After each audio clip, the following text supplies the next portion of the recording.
Welcome to Sunday Night with Old Time Radio, 31 March 2024. We begin tonight's programming with Secret Agent Case 7, followed by The Voyage of the Scarlet Queen. We hear a little bit from The Life of Riley, followed by Beulah. We have a short feature. This is about the young detective, Chick Carter, son, I believe, or perhaps nephew, of Nick Carter. We follow with The Railroad Hour, and then end with Dam Busters, Episode 9. We hope that you like tonight's programming, and that you'll always feel welcome to return to Sunday Night with Old Time Radio. Let's get started.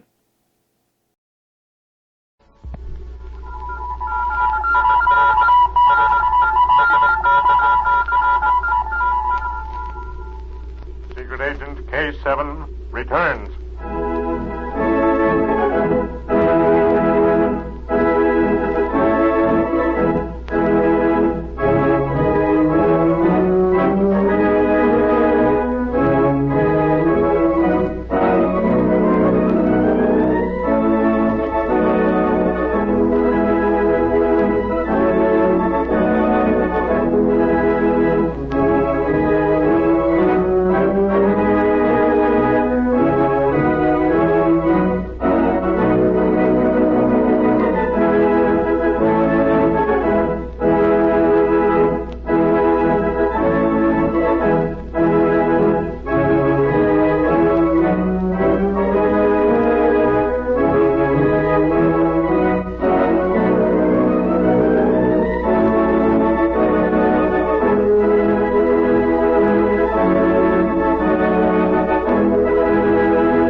America's number one adventurer, K7, former United States secret agent who operated in 22 countries, on land, on sea, and in the air, brings you another modern story of today. Here is K7. Ladies and gentlemen, in several of my recent stories, I have hinted of the activities of spies today. As all who read know, this activity is very real and often more menacing to peace than the plots of the international crooks. No government is free from their threat. Today I bring you a story of a woman spy who worked alone, a modern Matahara. My old friend John Holbrook will take up the story at this point. Thank you, K7. Recently, K7 told a story of propaganda, a story in which Rita Drake, daughter of a special agent, called on B9 to rescue her father. Following that adventure, B9 remained with the Drakes for several days. He was expecting a cablegram. Our story now opens as the message arrives. B9. Yes, Rita. I'm over here reading. B9, the cable you've been expecting has just arrived. I signed for it. Oh, thank you. Let me have it, please.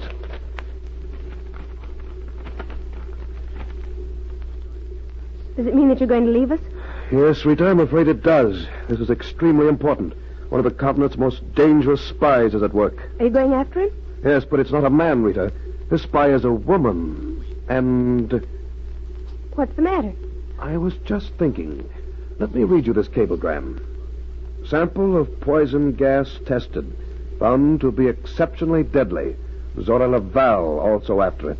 It's signed K7. K7. Is he working on the case, too? No, but I sent the gas to him to be tested. This is his report. Rita, would you like to work on this case with me? Would I? Oh, of course I would, B9.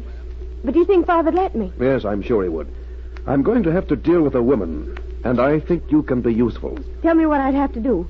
Where is this woman spy? I think I know where to find her, but let me outline the whole case. An old chemist, Dr. Delamain, has discovered a particularly deadly gas. The information peddlers are after the formula. If they should get it, well, I don't like to think what might happen. That gas would kill millions if there were a war. I can't believe the woman...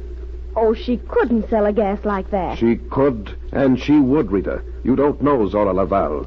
She's beautiful and heartless. I've got to get to Dr. Delamain before she does, and you're going with me.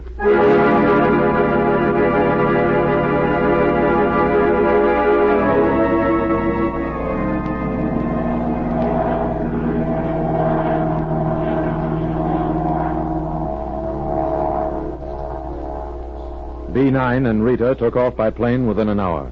They had a continent to cross, but they were too late, for even while they were in the air, the crafty Zora Laval talked with the old chemist, Dr. Delamain. She used woman's most powerful weapons, beauty and charm. But don't you see, Doctor, this gas you have discovered could be dropped from airplanes on cities. It would kill thousands of defenseless women and children. Oh, my gas will never be used so. I have said that I will destroy the formula. It must be destroyed, Doctor, but you must let me do it. I have come to you representing the women of the world. It is women who must destroy such deadly weapons of war. I see no reason why I should give it to you. You must, Doctor. If you should destroy your formula yourself, no one would be sure it was gone. Spies would believe you still possessed it. Your life would be in constant danger. But if it were known that the gas and formula had been given to me... They would stop pestering me, perhaps, eh? That is it, Doctor. One spy has already called on you. Eh? How do you know that? I have heard that he was here in the city. He calls himself B9. The special agent? He has been here, hasn't he? Yes, last week. But he is a special agent. No, Doctor, he is a spy. His credentials are false. It is men like him who would not believe that your formula was gone. He might even kill you, Doctor. It is enough. I even gave him a sample of my gas. You gave B9 a sample? Tell me, Doctor, can the gas be analyzed? No, it is impossible. The formula is needed. Then give me a cylinder of gas and your formula. Doctor, give it to me before it is too late. Yes, you shall have it. Wait, the cylinder is small. It is here on my bench. Yeah, take it. But remember, there is enough gas in this little cylinder to kill 100 people. The valve on top must never be turned. Thank you, Doctor. Next week there will be a mass meeting of the women who love peace. This cylinder will be destroyed before their eyes. Then your formula will also be burned. You will give me that, too. Yes, take it. Let the world know that Dr. Delamain has destroyed his poison gas. Here is the formula. Thank you, Doctor. There is no other copy? Well, that is the only one. Then I will leave you. And if B9 returns, tell him that you have given your gas and formula to Zora Laval.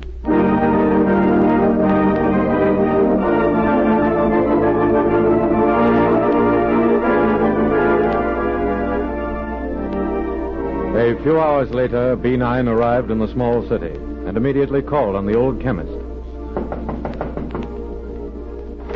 Oh, good afternoon, Doctor. So, it is you. Go away. I do not want to talk to you. Doctor. You are a spy. I have found out about you, but you are too late. My poison gas and formula have been given to Zora Laval. You and the other spies have lost. Now go, before I call the police.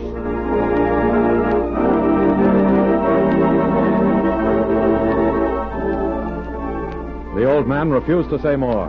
Zora Laval had tricked him and possessed both the poison gas and the formula. B9 worked fast. First, he traced the spy. A hotel clerk gave him his first clue. I made reservations for her, monsieur. She took the late afternoon Continental Express. Next, B9 wirelessed K7 and asked that certain arrangements be made to board the train. The message came back by radio. Official orders have been given the train crew. If you fly by plane, you can catch the train and flag it. Once aboard, you will be in complete command. This is K7 speaking.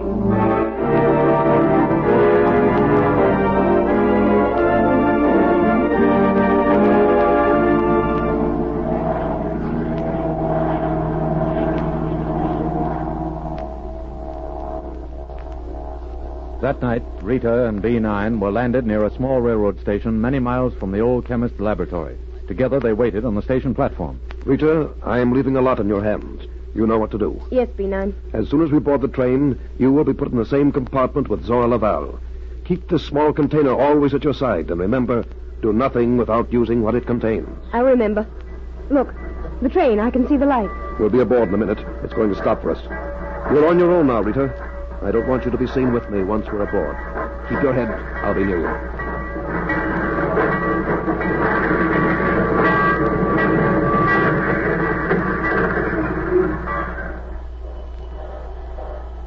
There's the conductor. Monsieur, Yes, we are the passengers for whom you stopped, conductor. This young lady is to be put in the compartment with Zora Laval. I understand, monsieur. We have received orders. Mademoiselle, may I help you? We must start. Thank you.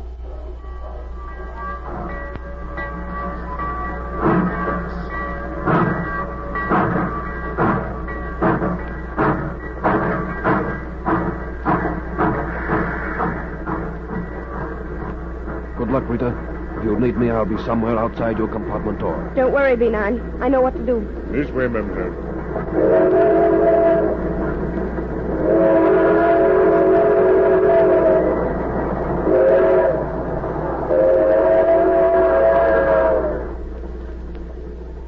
The train roared through the night, and one by one the slits of light under compartment doors blinked out as travelers went to their berths. The light in compartment 17 burned until nearly midnight. Then it, too, was blotted out. Outside the compartment door, B9 kept vigil.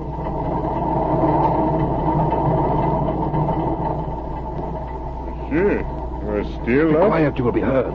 But, monsieur, it is late after midnight. The train is in darkness. So much the better. Don't worry about me. But, monsieur, if there's anything I can There's do... nothing anyone can do. Monsieur, you're worried. If you knew what was going on behind that compartment door, you would be worried too. Now, leave me alone. I'll call you if there's anything I want. Yes, monsieur. Good night.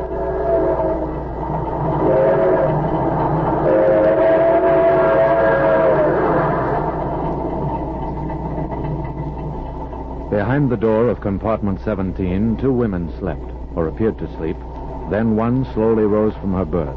She adjusted something in the darkness, then cautiously crept toward a corner in which two traveling bags rested. Silently, she tried first one key and then another.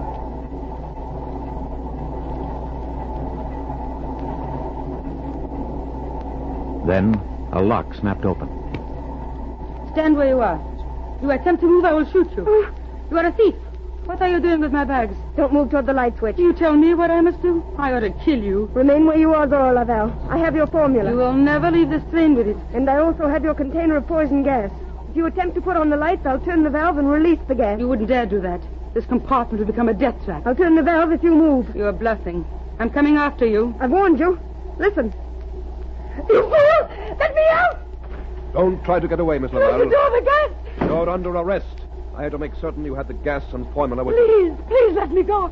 I don't want to die like her. If that gas should come out under that door... won't. You don't understand. One breath of that gas would mean slow death. I know that as well as you do. The door is opening. Zora's fainted, B9. You opened the windows, Rita? Yes, as soon as she ran out of the compartment. The speed of the train has cleared the room. I let the gas that remained in the cylinder escape into the wind. Good. Then it's been dissipated into the wind. It'll harm no one. You have the formula? Yes, it's here. Good, Rita. Our work is done. You can remove your gas mask. It's coming. Oh, seems good to get it off. That gas mask saved your life, Rita.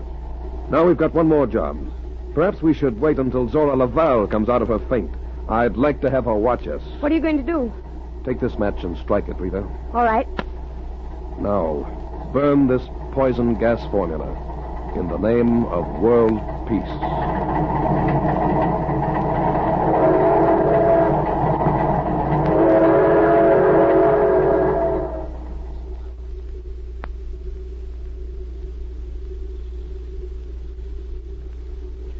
Once again, a special agent served the cause of peace. Zora Lavelle was imprisoned. She no longer menaces the nations of the world. And may I repeat here, spies are active in every country today. To know of their activities is to be warned against them. Listen for my next story. This is K7 speaking.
log entry, the Ketch Scarlet Queen.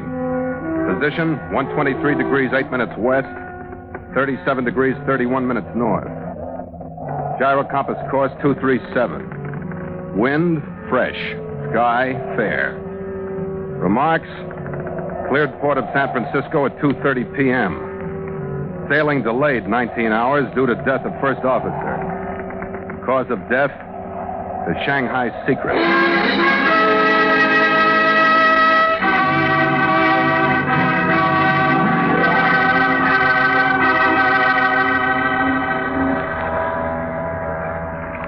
I stood there on the pier that evening, the ache in my frame reminding me that the last long, hard day of loading stores was behind me, and watched a China-bound freighter feeling her way out into the fog-shrouded harbor.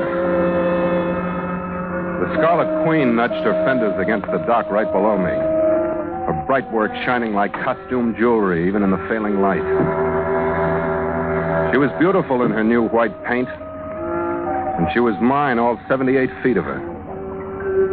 She rose and fell, just a little, delicately, lifting the carved wood figure under her bowsprit out of the shadows now and then. A fresh, young body, looking forward, bold, teasing, dressed in only a crown and painted brilliant red.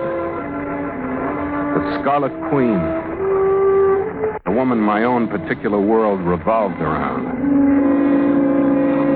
But that gray San Francisco evening wasn't cut out for romance between man and lacquered wood. I didn't hear him as he walked up behind me, but it didn't take me long to pick up the odor of a jail cell after he opened his mouth. You Philip Carney? Yeah, that's right. I'm Kessel, San Francisco homicide. You know a man named David R. Malone? Yeah, he's my chief mate. What'd he do? He died. Come on, you got a date at headquarters. Wait a minute.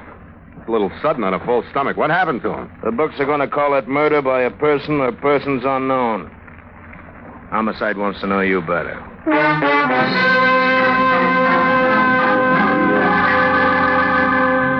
And so Mutual begins The Voyage of the Scarlet Queen, written by Gil Dowd and Bob Tallman, and starring Elliott Lewis.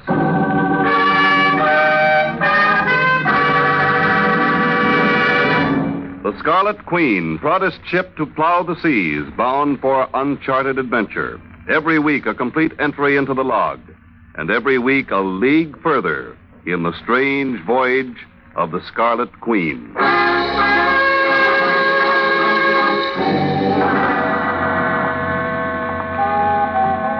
Your last name first and middle initial. Carney Philip M. Age? 29. Height? 6'2.5". Weight? 207. Eyes blue, hair brown. Scars or other identifying marks? Yeah, a tattoo, a 3-strand Turk's head on my right bicep. A what? A 3-strand Turk's head at the knot, you know. Or does somebody else tie your shoelaces? Kessel, I'm getting awful sick of this. Shut up and answer the question. Address? The Ketch Scarlet Queen. Street number? Street number? How? Pier 48, berth 2, Embarcadero, not permanent. That'll be enough for now, O'Brien. That might be a pretty permanent address at that, Carney. Not with me paying the rent. I got my port clearance and I'm leaving tomorrow. Maybe you are, Carney. How long had you known Malone? Since, about 5 days. Not about, Carney. How long? 5 days. I signed him on 5 days ago. Uh-huh. When'd you see him last? Exactly. Between 12:30 and 1 this afternoon, I saw his stern end going around the warehouse at Pier 48. He turned to the right, exactly. He went to room 218, the Crown Hotel on Columbus Avenue, the North Beach section. Why? Because he's human, I suppose. They build hotels for people to go into. He didn't look human when we found him. Look, Kessel, I don't know anything about it. I'm sorry Malone's dead. He was a nice guy. But that's all I can give you. If you want an alibi, I've got 4 seamen who loaded stores with me all day. That'll carry me to the time you tap me on the shoulder. What do you want, a halo? That's all right, it's all right. Just don't get sore, Connie. Here, you want a cigarette? No, thanks. All I want is a cab back to the Embarcadero. On you. Sure. We'll take care of it. Just a couple more questions. Oh, stop. That Patience Act fits you about like a bare midriff evening gown. Take it off. Get comfortable. Thanks, Connie. I will. What could Malone have learned on your Scarlet Queen that somebody'd go to a lot of trouble to get out of him? What are you talking about, Kessel? Malone was tortured. That's what I'm talking about. For a good long time. And then somebody slipped and lost their temper. He didn't know anything. He didn't know why $50,000 was deposited in your name last year? I don't know what you're talking about. Hey, Barrett, bring Funston in. The name Funston rang just a faint bell for me, but I recognized the little guy they brought in all right. If there was anybody who knew about my banking business, he did. He worked there, in the assistant cashier's office. Down there, he was just another face looking at you through rimless glasses. Here, he looked like trouble. Mr. Funston, is this the man you say received that $50,000 letter of credit? Well, I'm sorry, Mr. Carney, but the police, you know. Yes, sir, he's the man. Remind me to bank someplace else next time. That's all, Mr. Funston. Thank you. I hope you understand, Mr. Carney. I had to answer the... Cast off, Funston. I'll thank you later. You guys have got long noses, haven't you? Yeah, when things smell as rotten as this.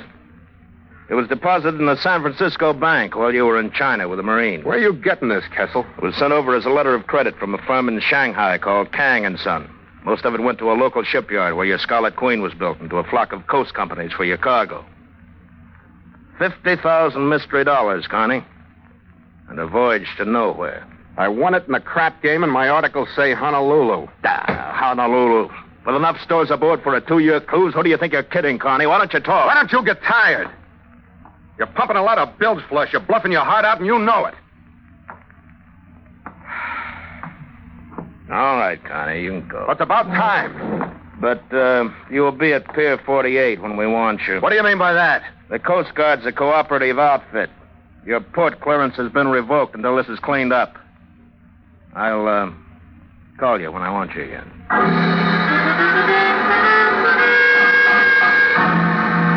I would have traded places with any engine room hand on any Great Lakes ore ship after I left Kessel. And I hate freshwater almost as much as I hate engine rooms. Kang had warned me when I signed with him in Shanghai. The opposition, he called them. An octopus with a body in an office building in Hong Kong, a brain called Constantino, and the tentacles groping across the world for the prize Kang was sending me after. A $10 million prize somewhere in the South Pacific. Its exact location was Kang's secret. And Constantino was ready to bribe, steal, or murder to get that secret. I didn't know who his San Francisco tentacle was, but I did know that it had killed Malone. I knew that he'd been tortured for something even I didn't know. The true destination of the Scarlet Queen.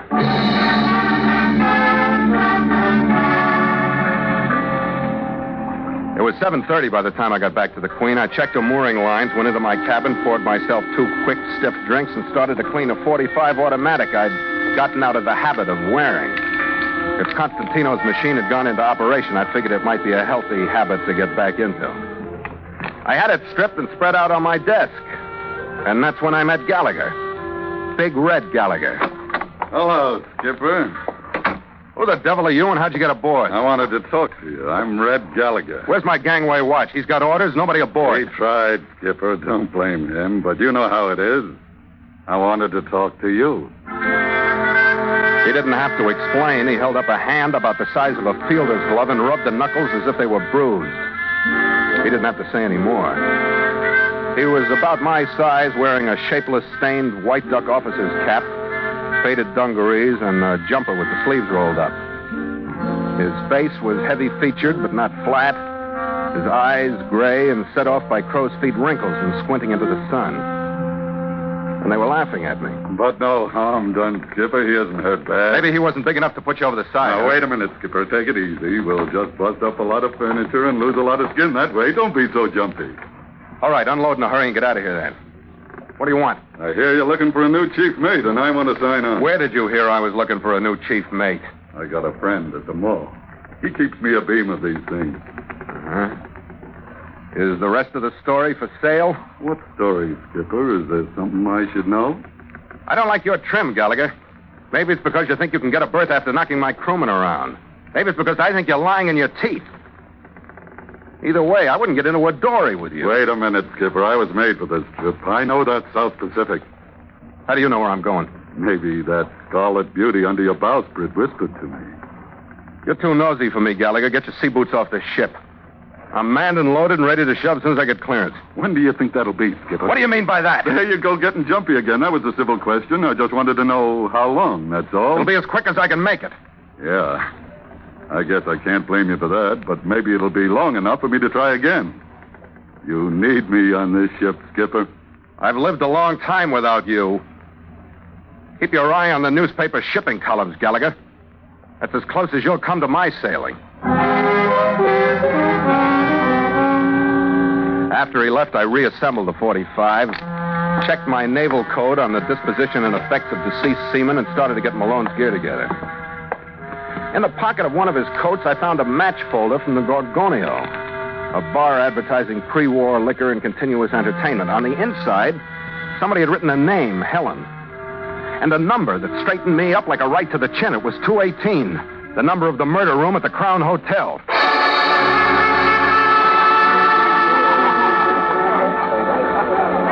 "20 minutes later, I was at the Gorgonio. It was a typical non-tourist North Beach bar. Good, healthy fishermen up from Fisherman's Wharf. 3 women at the bar, and one sitting at the electric organ up on a platform. None of them had Helen printed on their backs, but the only one whose name anyone would bother writing down was the girl making with the music. Honey-colored hair with a gardenia over the left ear, white shoulders pushing out of the whiter gown, a face full of confidence in the rest of it. And no wonder. After I finished my drink, I walked back toward her. Say, excuse me, but would your name be Helen? Well, that's a novel approach, isn't it? Should I go back and try it over with Irene or Penelope? What's the difference? It ends the same way. Can I play something for you? This one suits me. If I can talk to you through it. Can't for the life of me see what we'd have to talk about.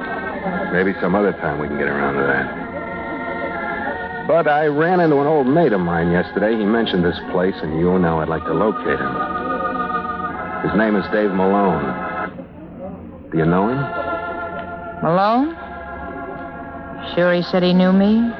Yeah, I thought so, but maybe he was just hoping, huh? Yeah. Afraid that must have been it, because I don't know any Dave Malone. Yeah, well, it was one of those things. He mentioned your name, so I thought I'd give it a try, but I'll coast around. Maybe I'll come back on my own sometime. I hope you do. I'll be here. Wear that dress, will you?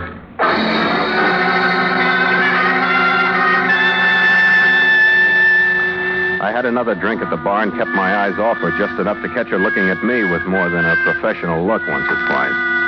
She did go off guard right after I threw Malone's name at her. I was sure of it. I finished my drink and went out the door like I had someplace to go. But I stopped right after I got out of range of the windows, counted 5, and eased back so I could just look in. She was leaving the platform. And I, along with the good, healthy fisherman, watched her sway that white gown back to the phone booth. It wasn't taking her long to contact somebody about me contacting her. It was just chance so far, but they were Malone, Helen, and 218, the number of the murder room at the Crown Hotel. It could have been coincidence, but there isn't much room on the back of a match folder.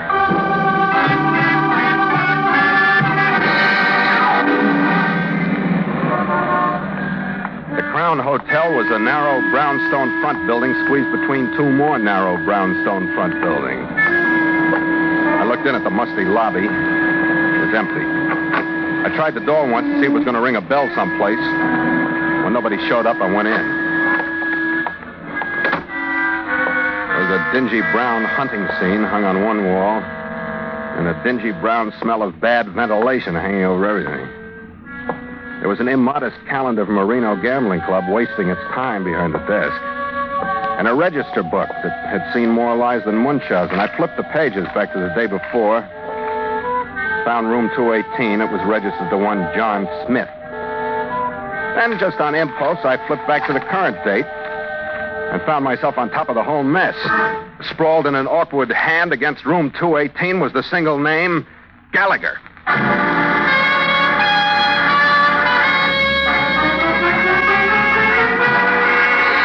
Room Room 218 and the name Gallagher. All I needed to keep me going up those stairs. All I had to remember to enjoy bringing that 45 out of my shoulder holster was the picture of that wide grin and those gray eyes.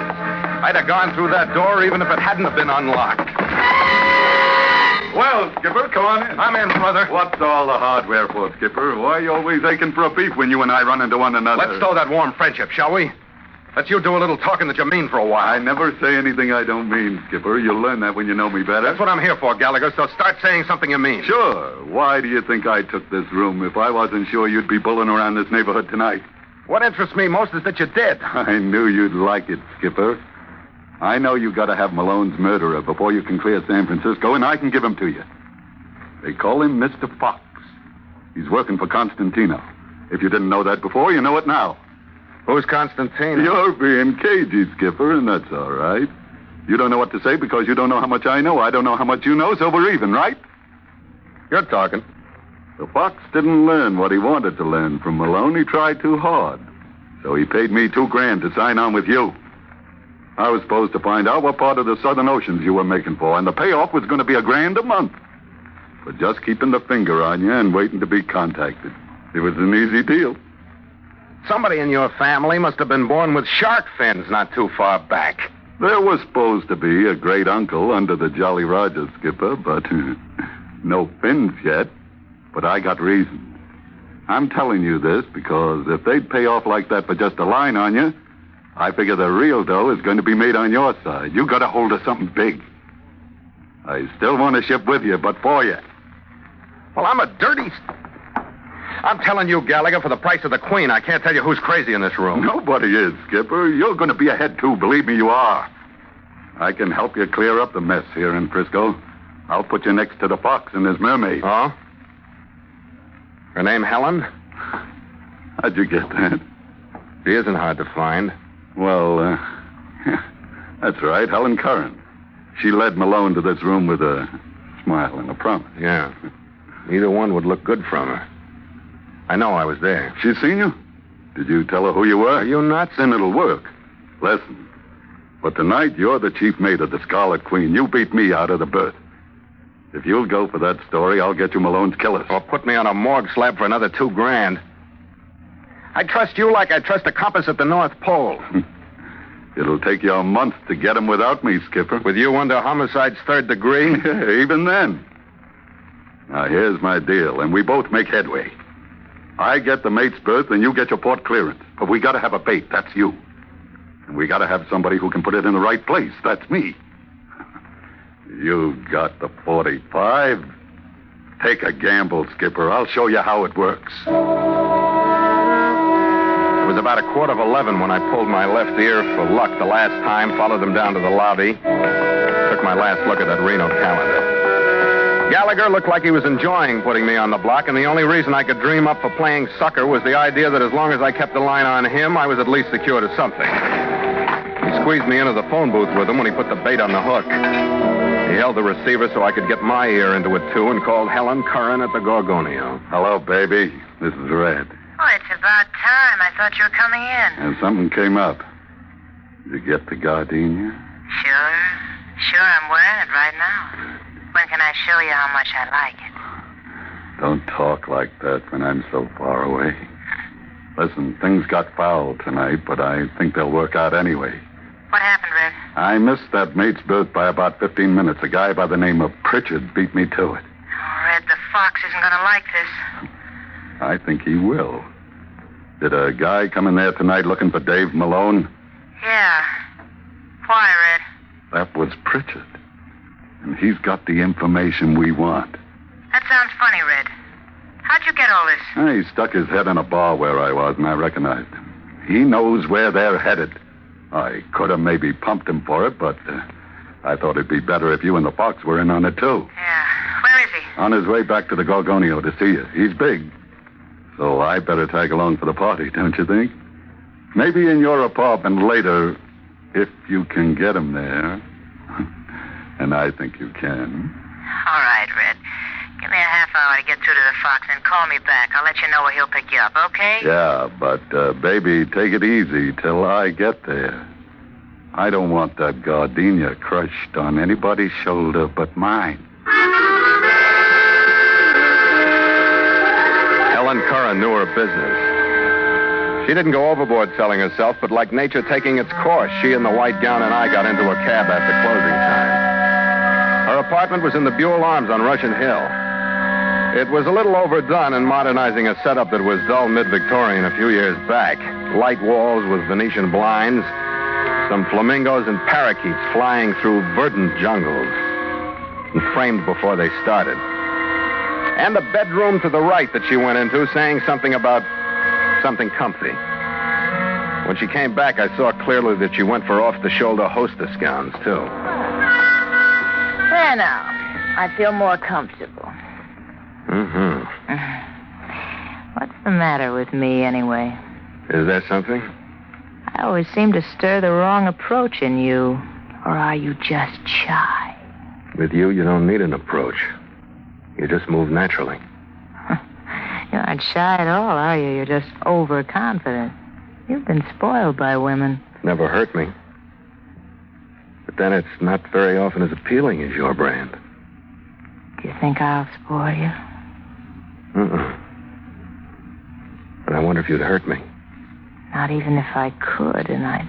Hey, wait a minute.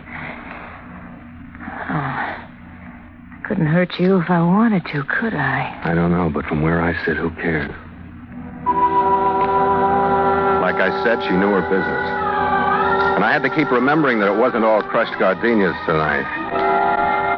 We finally did get around to a drink out of a rattan-covered bottle, and I could tell by the heavy-lidded look she gave me over a glass that I was supposed to be a complete victim and as meek as a kitten with a full belly. She knew her business. But knowing that she knew her business, I went along with the kitten act. But I was as ready as a tiger when Gallagher opened the door. But I wasn't ready for the man he brought with him. It was Funston.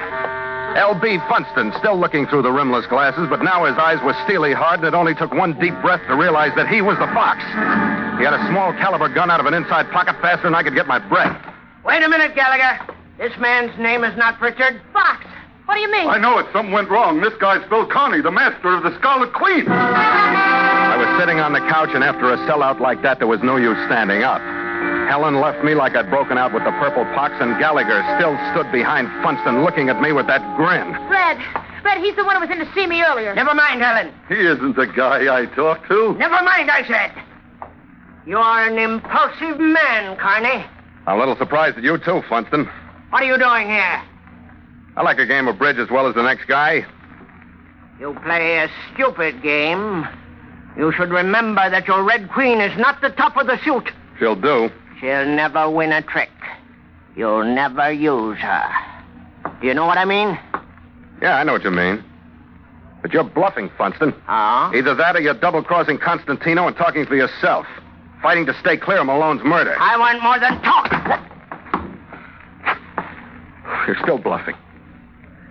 You don't want to hurt me, because with me out of the way, Constantino's octopus would have nothing to follow. Wise up. You don't scare me. I'm too valuable.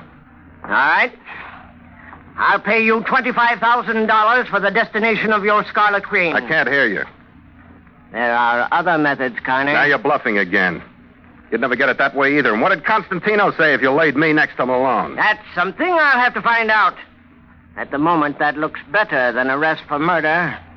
Stand up, Carney. You're really on a spot, Funston. You're even getting the double cross from your own people in this room. Now, who's bluffing, Carney? I mean, you're getting it from Gallagher. He knew who I was tonight. Gallagher! Skipper, why do you have to rush me? I'm all right, Skipper. I'll take him. What's the matter? I raced her across the room to a table. She had a drawer open and a nickel-plated revolver, half out of it by the time I grabbed her. Drop it, sister. Drop it. Let go of me. No! I said drop it.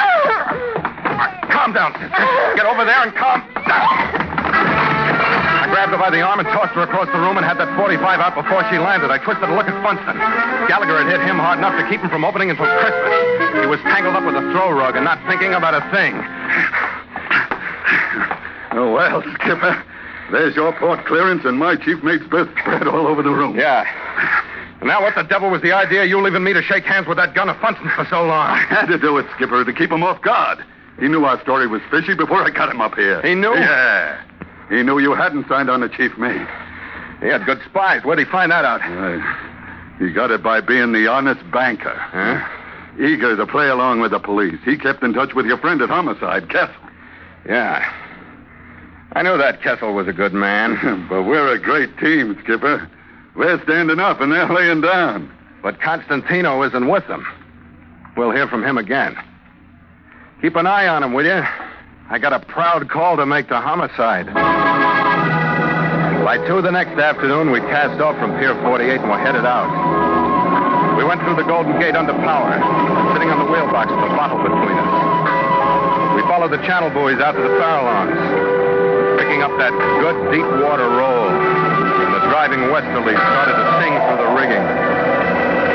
I felt like a man getting his back out of a cast and walking again. The crew perked up, too, and they fell to with a will when Gallagher started bawling orders. The men liked them, too. Even the one he'd slugged had a pull from the bottle and shook hands with him.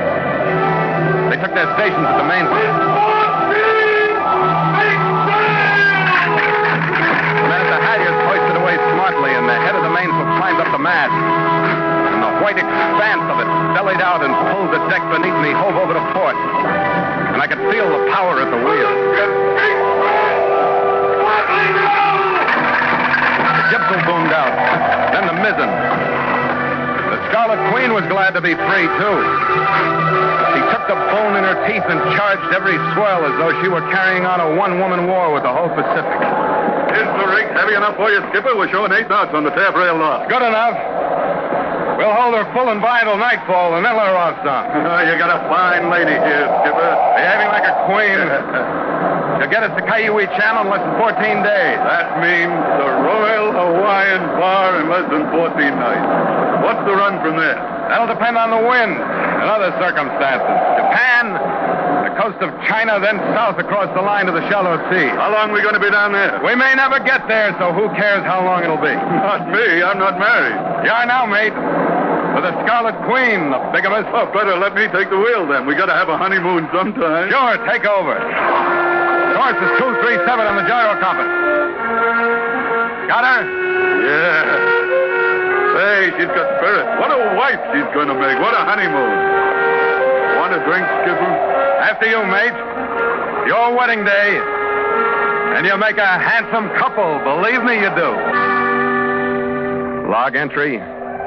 Catch Scarlet Queen. 5:30 p.m. Miles traveled 31. Wind brisk. Sky fair. Sea cresting with high cross swell. Mainsail and mizzen reefed. Ship secure for night. Signed, Philip Carney, Master.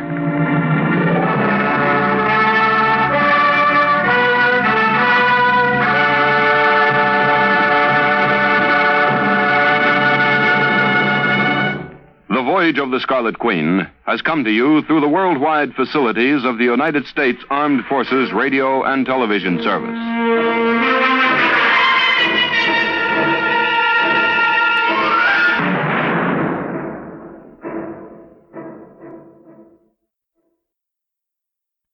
Laughs.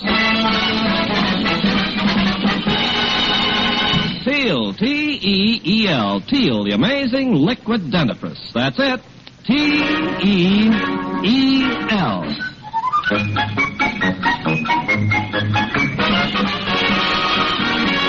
Teal, the amazing liquid dentifrice brings you The Life of Riley with William Bendix as Riley.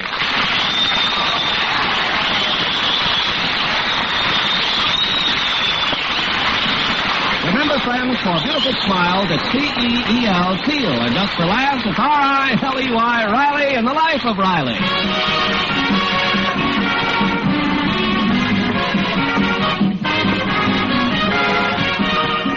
Like most of us, Chester A. Riley believes in the old adage that honesty is the best policy. But every now and then he's put to the test.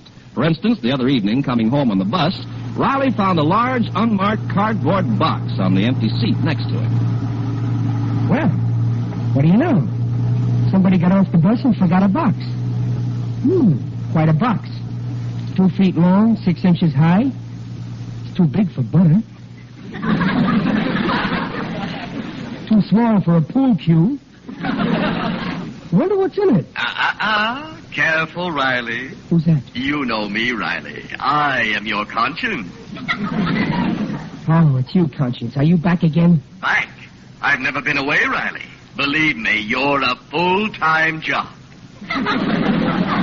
Oh, yeah, well, get this straight, Conscience. I never asked you to move into my head. You got into this mess yourself. Now, Riley, I'm your friend, and I'm warning you, don't open that box. Oh, me?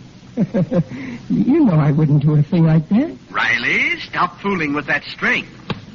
Well, what do you know? The string broke. I wonder how that happened. Put that knife away. And don't look in that box. Okay, I won't look. Well, goodbye now. You don't have to worry about me. Riley, Oh, just one little peek. A quick one. With one eye closed. Riley. Well, look what's in here. A dead cat. And it's an old cat. Look at all the gray hairs it's got. Riley, that is a silver fox. A silver fox? Gosh, just what my wife always wanted. Riley, you can't keep that fur. Remember what Benjamin Franklin said? Honesty is the best policy. Okay, so Benjamin Franklin said that. But I don't have to listen to a grown man who spends all his time flying a kite. Riley, hand that fur piece over to the bus driver. All right, stop nagging. I was going to hint. No, not to that driver. That driver wouldn't turn this fur piece in. How do you know? She's a woman. And she's got a naked neck. Mark my words, Riley. If you keep that fur piece, you'll regret it. I ain't keeping it, honest, I ain't. I'll just take it home until I find out who it belongs to. Now beat it, Conscience. I'll never leave you, Riley. I'm staying right here, in your brain. Okay, stay in my brain. But I'm warning you, if you don't shut your big mouth, I'm going to get a short haircut and freeze the pants off you.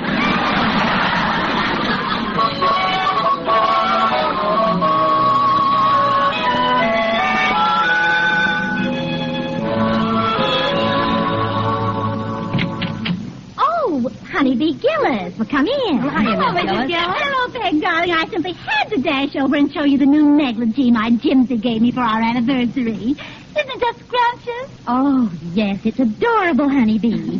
Oh, and so sheer, Mrs. Gillis. It's like a spider web. Yeah, Mrs. Gillis. All you need now is 6 more legs. Oh, I'm just so thrilled about my negligee. Now, don't you get jealous, Peg, darling. Riley might get you one. They make them in cheaper models, too. Oh, is that a new bag, Peg? Yes, today's my birthday. The children gave it to me. Oh, how sweet. And what did your husband get for you? Well, he isn't home yet. I knew it. He's forgotten. Oh, the brute. Oh, you poor darling. Honeybee, will you please stop feeling sorry for me? I'm sure Riley will bring me some little remembrance. Pop never forgets Mom's birthday. Last year he took her to a show. Oh, well, maybe this year he couldn't get 2 passes. Oh, Daddy's coming up the walk now. And he's got a box under his arm. Oh, really? A box? You see, Honeybee, my Riley didn't forget after all. I wonder how much he spent. Hey, Dumpling. In here, dear. Say, what do you think? On my way home, Oh, hello, Honeybee. Listen, Peg, Hey, what's everybody staring at me for? I know I'm gorgeous, but I ain't that gorgeous. Oh, Daddy, we're so glad you're home. Some people thought you'd forget. Why should I forget? I know where we live. Peg, I think Riley has forgotten it's somebody's birthday. Birthday? Oh, yeah. Congratulations. Is that all? Don't you think she deserves a little kiss? All right, Peg, if you insist. Okay, Honeybee, pucker up. Oh, stop joking, Riley. You know it's my birthday. Do I? I mean, I do, sure. Happy Peg Day, Bert. I forget. Oh, now don't tell me what's in that box, dear. I want to open it myself. Oh, now wait, Dumpling. This box Oh, is... for heaven's sake, Peg, open it. No, wait, Peg. You let go. Listen, Oh, Peg, stop clowning, dear. There, it's open. Oh, Riley. A fox. A silver fox. A silver fox. Oh, Riley, you're a darling. Yeah, only I... Well, do you like it, honeybee? Yes, and I hate my negligee. Look, Dumplin', I gotta tell you something about where I got this fur. It's just something I picked up. Oh, you sweet, modest angel. Oh, my. It must have cost a small fortune. How much did you have to spend, Riley, if I'm not too nosy? 10 cents. And you are. Hey, there's something you gotta know about this silver fox. Yes. What about it, you wonderful, thoughtful, generous darling?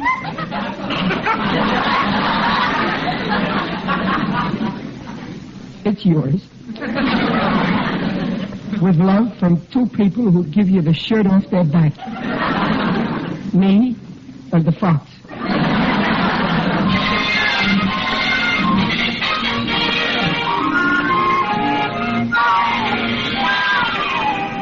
You, Mr. Riley. Oh, hello, Waldo. How's my little friend and neighbor?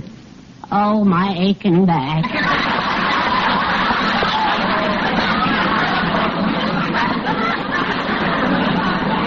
Trouble with your wife again, Waldo? Oh, my, yes. You know, that pipe you gave me for Christmas? Yeah. Well, my wife stepped on it and smashed it into 1,000 pieces. Well, why should that bother you? I had the pipe between my teeth at the time. Well, don't you worry, Waldo. I'll get you another bubble pipe. You're in trouble, aren't you, Mr. Riley? Yeah, with my wife. How did you hear about it? I happened to be passing your keyhole. Mr. Riley, you found that fur, didn't you?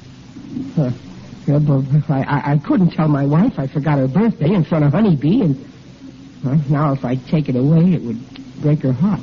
But that's stealing. Suppose you're caught. What will you tell the police? Police? Well, I could make up some good logical excuse. Like what, Mr. Riley? Like, the fox was molting and left his fur in the bus. Mr. Riley, you must put an ad in the lost and found column. Then, if no one claims it, it's yours. Yeah, but suppose some guy claims it's his when it really isn't.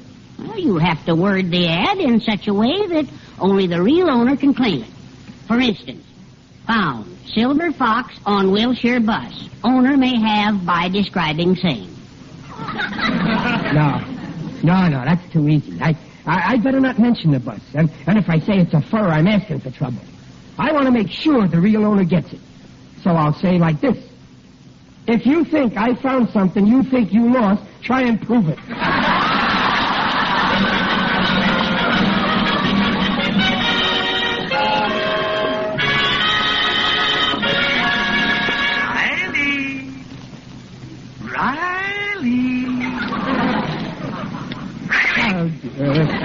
Oh, it's you again, Conscience. Why don't you leave me alone? Riley, when are you going to do something about returning that fur? I'm doing everything I can. I put an ad in the newspaper, didn't I? Yes, but what a newspaper. Whoever reads the Walrus Hunter's Gazette? Who? Every Eskimo in Alaska, that's who. Riley, you've stalled long enough. If you really want to find the owner, look for his ad in the Lost and Found. I'm looking, but it won't be here. Lost black purse, lost one cocker spaniel, lost pearl necklace. You see, it ain't here. Riley, what's that ad under your thumb? What ad? Move your thumb. I can't. I got rheumatism. Move it, you wretch. Okay, I moved it. Still don't see anything.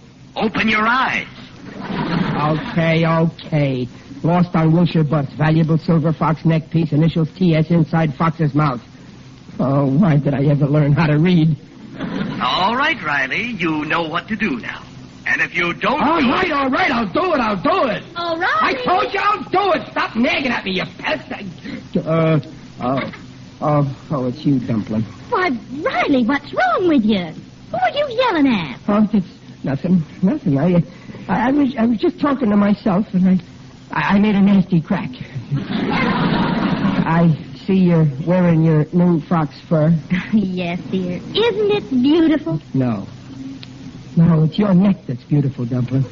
But why hide it with that old fur? What? I mean, your neck is like one of them beautiful white birds that swim on the lake. You know, a goose. And you never see a goose wearing a fox fur. Oh, go on. You flatter. No, I mean it. Let me take that fur back and get you something better, huh? How about a nice 5-pound box of peanut brittle, huh? Oh, stop teasing, you darling. If you ever try to take this fur away from me, you'll have to get yourself another wife.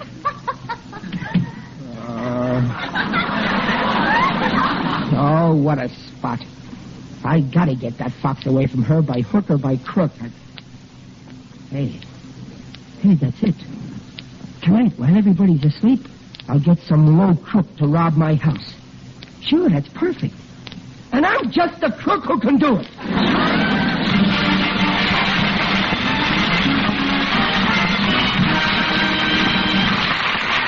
Teal has just brought you the first act of The Life of Riley, and we'll return to Riley in just a moment. Meanwhile, this is Ken Carpenter. You may not realize it, but only Liquid Teal, of all leading dentifrices, protects your teeth from a certain type of cavity. Here are the facts. Out of every 10 adults, 8 have receding gums. And when gums recede, parts of your teeth are exposed which are 25 times softer than tooth enamel. Daily brushing of those softer parts with toothpaste or powder containing harsh abrasives can cause real damage. Chances are 8 in 10 you're risking ground-in gum-line cavities, unless the dentifrice you use contains no such abrasives. And of all leading dentifrices, only Teal contains no abrasives. Teal cleans teeth with a patented ingredient, protects teeth from such cavities. The Teal way takes 1 extra minute a week to make teeth look their best safely. Just follow directions on the package. And ask for large family-sized Teal and save money. T-E-E-L, Teal, the foamy, refreshing liquid dentifrice. And now back to The Life of Riley with William Bendix as Riley. When Riley found a silver fox fur piece on a bus, he naturally planned to return it. But when his wife saw it, she assumed that it was a birthday present for her. Well, Riley couldn't explain in front of gossipy Honeybee Gillis, and now he's afraid to tell the truth and humiliate Peg. So he's decided upon a daring plan of action to rob his own house. Waldo, where are you? Where'd you get to? I'm down here. I fell into a gopher hole. My, it's dark. Where's the window you left open? Must be around here somewhere. It's near the door. Oh, I can feel the doorknob. Mr. Riley, that's my head.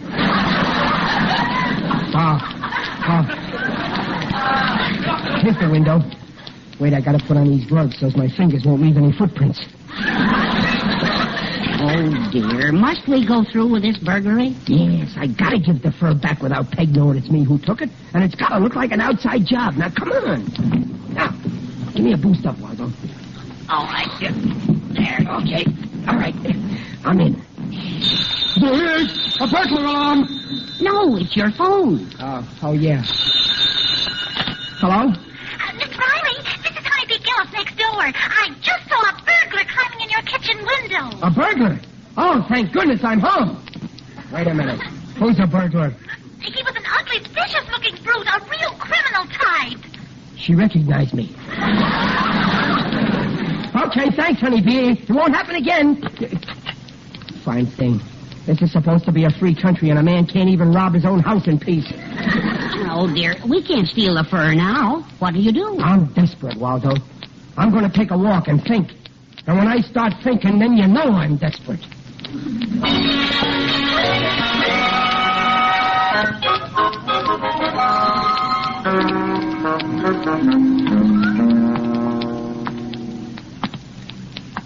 Oh, there, Riley. Who's that? It is I, Digby O'Dell, the friendly undertaker. Oh, it's you, Digger. I didn't hear you walking behind me. Most people don't. Greetings, Riley. You're looking fine. Very natural. Well, what are you doing out so late, Digger? I've just come from the weekly meeting of my club, the UEPGC. UEPGC? Yes, the Undertakers, Embalmers, and Pallbearers Glee Club. I play clarinet in the swing orchestra. Well, I didn't know you were a hepcat, Digger. Ah, yes. Last week we gave a concert at the Mortician's Mardi Gras. We laid them out in the aisle.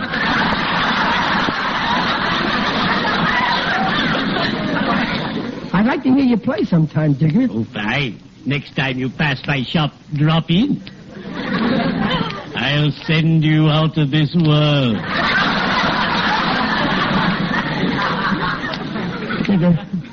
Digger, I'm in an awful jam. You see, I forgot it was my wife's birthday. Ah, yes, Riley. Once I forgot my wife's natal day until the stores were closed. So I brought her a bouquet of flowers from my place of business. Oh, she was furious. Why? She got flowers? I forgot to remove the ribbon which said, "Gone but not forgotten."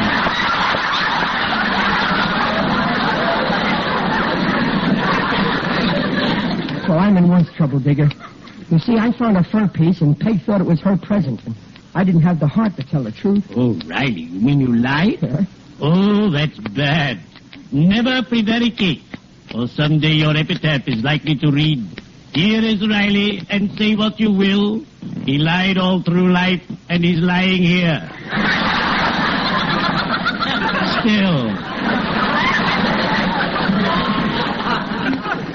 Yeah, you're right, Digger. I shouldn't have lied. Riley, first you must buy your dear wife a gift. Oh, but I already did. Look, I got her this gold locket, you see? Digger, you think my wife will forgive me? Oh, I know she will. Your wife is like other men's wives. Gentle and genuine. Devoted and dutiful. Feminine and faithful. I adore other men's wives.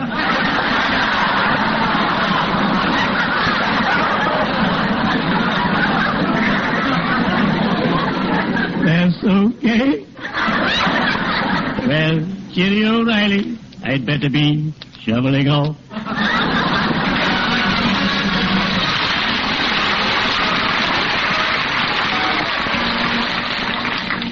Well, come on, dear. Breakfast is ready. Oh, Dumpling, wait.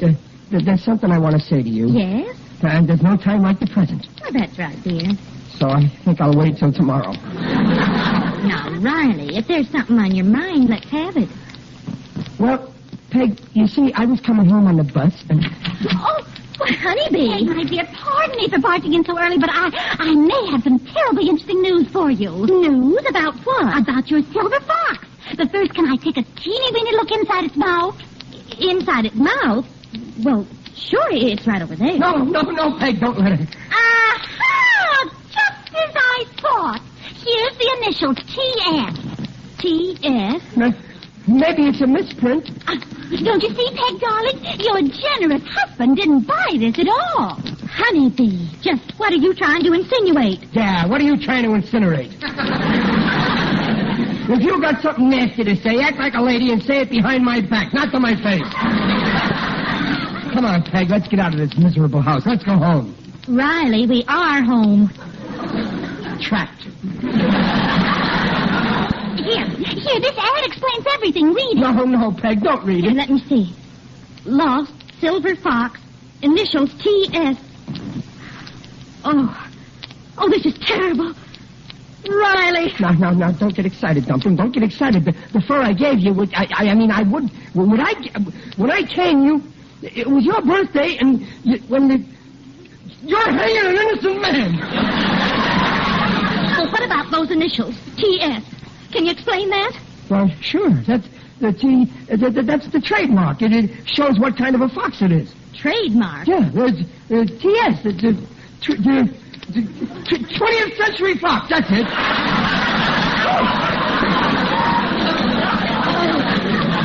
I've never been so humiliated in all my life. Why, you found it on a bus. You practically stole it. And you made me think it was a present. Well, why don't you say something?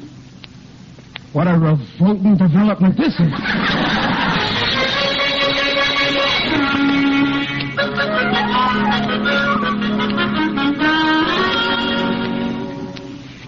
Mother says come in and eat. She asked for me? Well, not exactly. She told Junior to tell me to tell you. She won't even speak to me secondhand.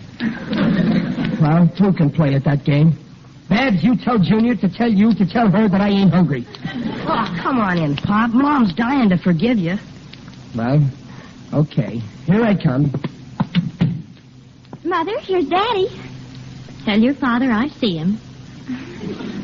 She sees you, Daddy. Well, go on, Pop. Say something. Well, how do you do, Peg? Oh, Riley, come on, eat your supper. She spoke. She spoke to me. Don't you forgive me? Yes, but I'm still mad as I can be. Yeah, I know, Peg. I guess taking back that silver fox must have broke your heart.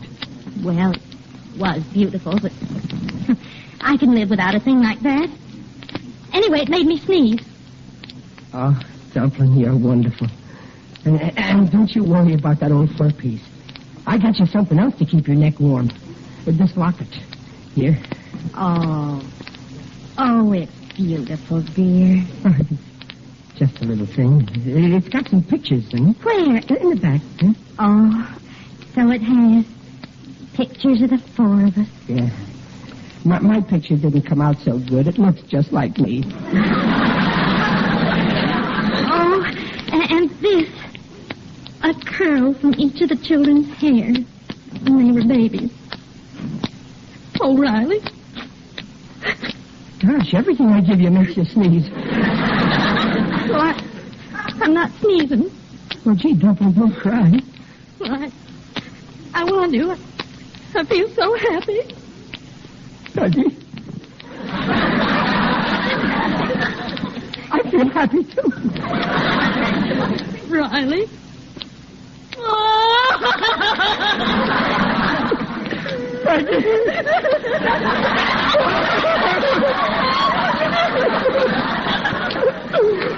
I've never been so happy in all my life.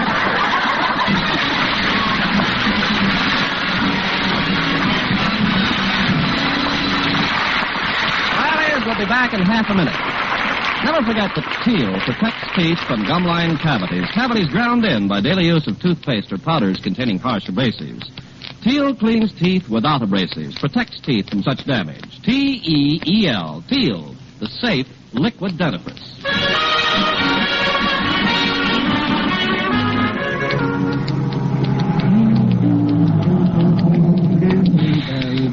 Oh, Peg, come on. This is where we get off. Oh, yeah, I'm coming. Come on. All right, down. Go. Say, Peg, did you notice on the bus there was a package on the empty seat next to me all the way here? Why, of course, that package. Sure, some dope forgot it.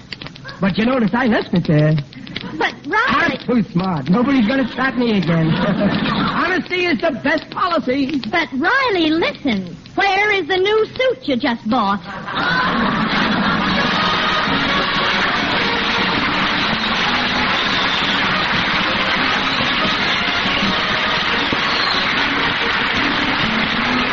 Procter & Gamble, makers of Teal, the amazing liquid dentifrice, invite you to be their guests next week to hear the life of Riley with William Bendix as Riley. William Bendix appears by arrangement with Hal Roach and may soon be seen in Paramount's The Blue Dahlia.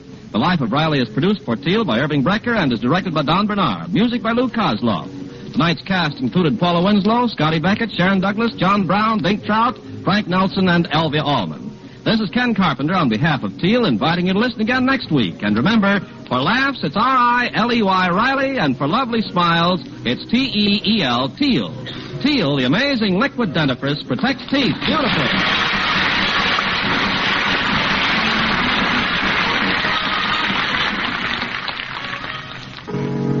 It's a washing miracle for silk, nylon, woolen, dishes. What are you talking about?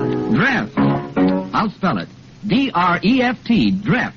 Yes, ladies, and Dreft spells faster, brighter, safer cleaning than any suds before in history. That's true. Take lingerie, for example. Why, Dreft keeps my dainty underthings fresher and brighter than even expensive soap flakes. Right. You see, Dreft is different from soap. Dreft's rich suds rinse clean and clear. They simply can't leave any sticky deposit the way all soaps do. No wonder Dreft keeps lingerie, stockings, new woolens, prettier and brighter, far longer than any soap could ever do. With Dreft, there's no soap fading. Yes, and for washing dishes, Dreft is just unbelievable. Why, Dreft makes my dishes shine even without wiping. Every woman knows how dishes washed with soap dry with a greasy film, unless you polish them. Well, my Dreft wash dishes drain dry, bright and sparkling. Even glasses sparkle, without touching a towel to them. Yes, ladies. Decide now to open up this bright new world of beauty for all your nice things, for your fine washables, for your dishes. So get Dreft in the bright green package. Dreft, Procter & Gamble's amazing suds discovery that gives you faster, brighter, safer cleaning than any suds before in history. That's D-R-E-F-T. Dreft. Next time you shop, get Dreft.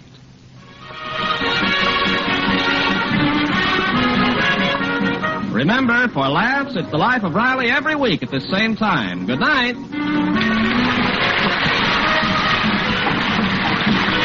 This is NBC, the National Broadcasting Company.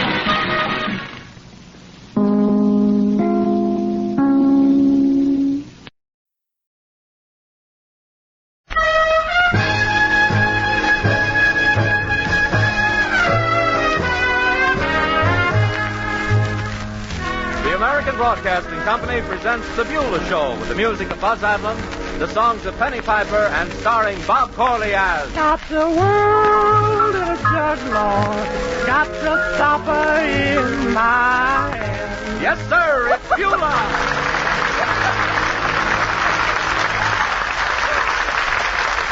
Each week at this time, the American Broadcasting Company brings you Bob Corley as Beulah with Jeff Kirkpatrick, Lois Corbett, Ernie Whitman, Jerry Oppie, and Eric Rolfe.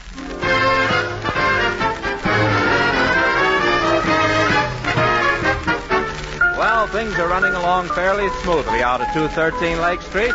Harry Jones is upstairs in his room. His Aunt Alice is downtown.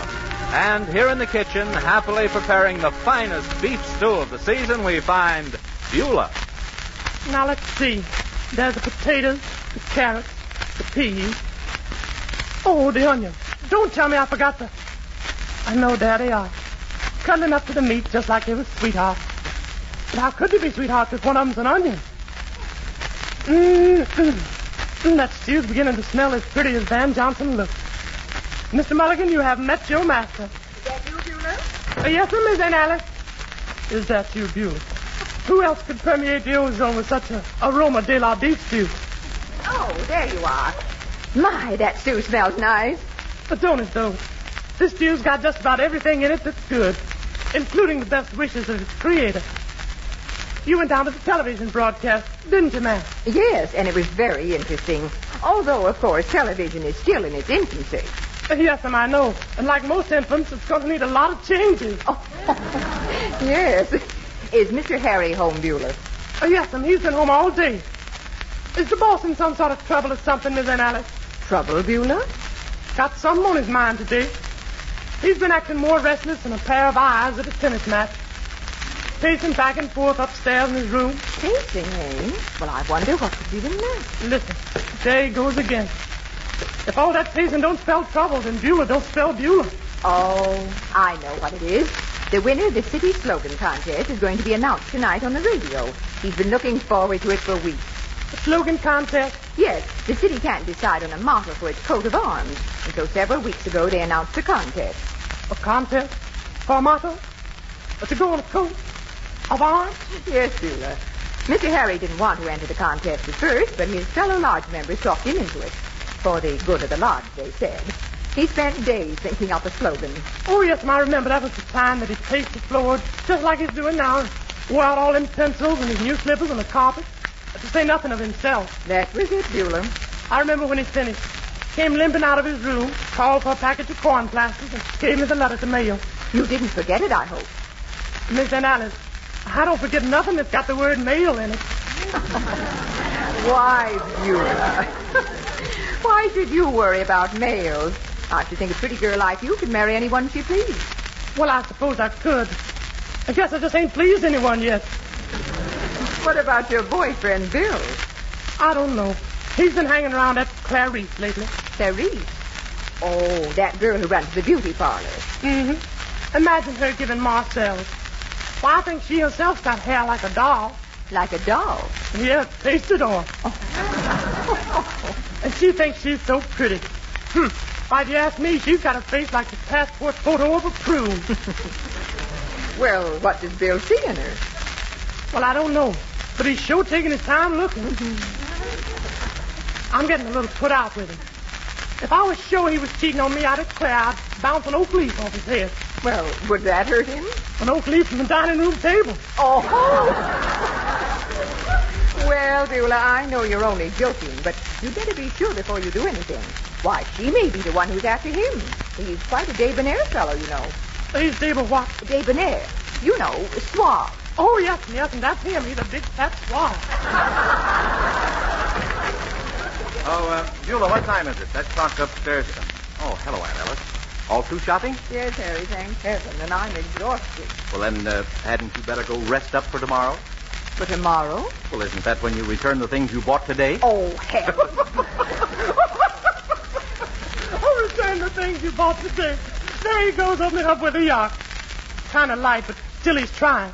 It's too bad Vaudeville's dead, Mr. Harry. Yes, he could help kill it. Miss Ann Alice saw the television broadcast today, Mr. Harry. Oh, really? Interesting, isn't it, that Alice? Oh, very. I'll tell you all about it later, Harry. Right now, I'm going to lie down for a while. All right. It's certainly wonderful the things they've done with electronics. Radio, television, radar. Radar, sir? Yes, you know, the detecting device they used during the war. Why, locate things you can't even see. Wonder if they got any in surplus. I'd like to have one to tune in on that boyfriend of mine. I see what you mean. Hey. What's that cooking, Beulah? Beef stew? Yes, sir. Oh, it sure smells good. What do you do? Just leave it there? Don't you have to stir it or anything? No, sir. There comes a time in every stew's career when all it does is simmer. Oh, yeah, the good old simmer time, huh? Oh, listen. Oh, the good old simmer time. Oh, me, I love that man.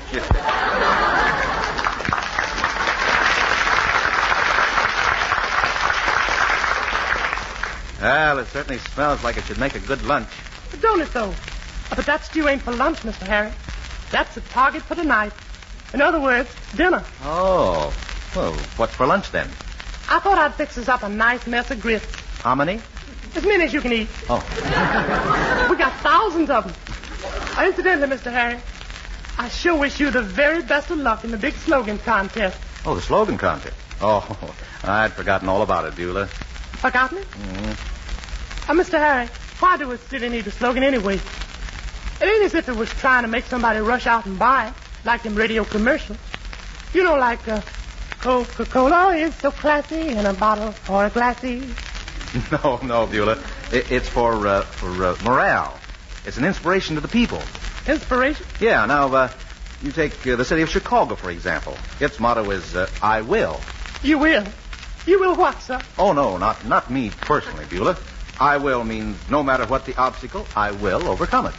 Oh, you mean something like that Superman, that red underwear fella? Yes. Well, let's just say yes. All right. Yes. Mr. Harry, would you mind telling me what your slogan is like? Oh, I don't remember it offhand, Beulah. Onward with dexterity, upward with prosperity, forward with posterity. Just a simple little slogan. Onward with, upward, forward with, simple, all right. Catchy, too. Of course, I haven't a chance of winning, but then Oh, I wouldn't say that, sir. It's a mighty pretty slogan. Miss Harry, you certainly are slogan-minded. Yeah, well, by the way, Beulah, have you seen the butcher bill around anywhere? I ought to send him a check. The butcher bill? Oh, yes, that's around here somewhere. That man deserves to get paid, too. Smiling at the customers, bowing and scraping, just as if the shortage had never happened. Well, see if you can find it and bring it in to me, will you? I will. Let me see, where's that bill at? Butcher gave it to me. I put it in my bag to bring home to Mr. Harry. Oh, I know where it is. In my bag. Beulah, you sure carry a lot of junk in here. Oh, here's the bill. Oh, no, it's a recipe for raw oysters. Raw oysters?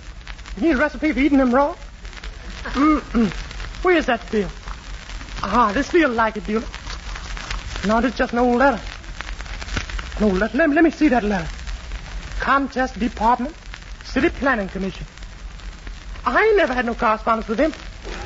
Oh, I remember. Mr. Harris Slogan. You forgot to mail it. Oh, Beulah, you fool!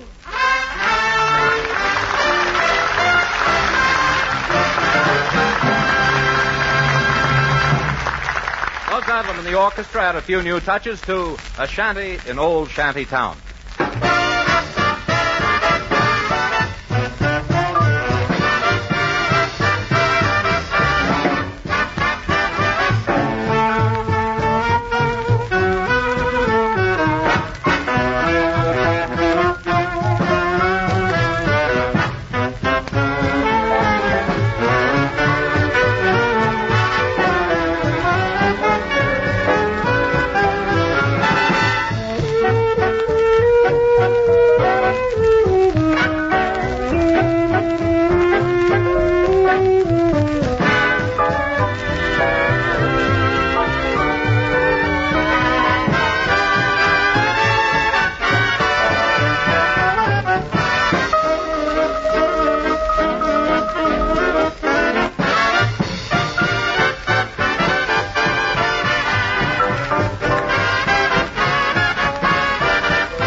Goodness, Harry, why don't you sit a while? You'll wear yourself out with all that pacing. Oh, I'm a bit restless.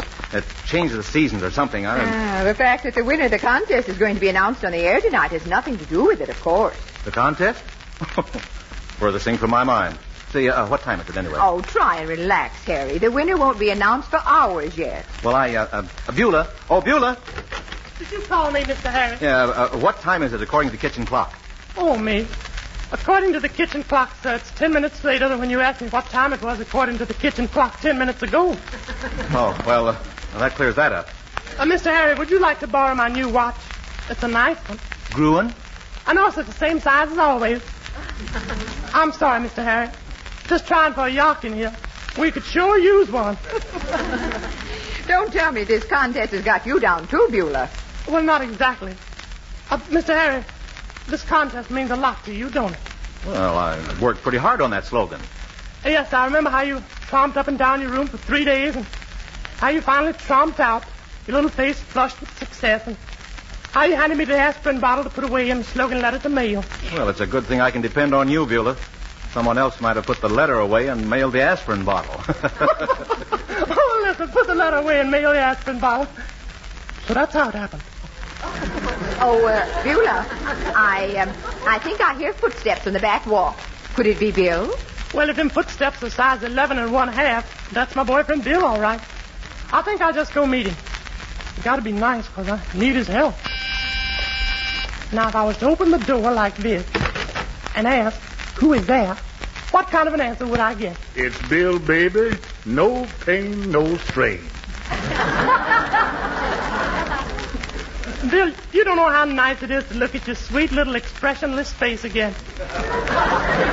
No, baby, I don't, but that's sure a nice sentiment. A nice sentiment.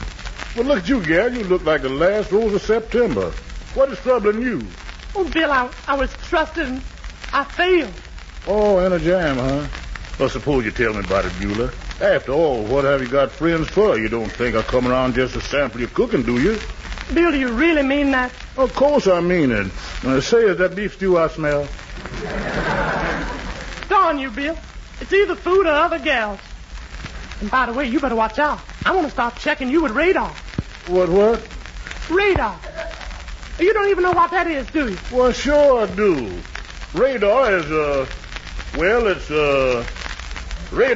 radar spelled backwards.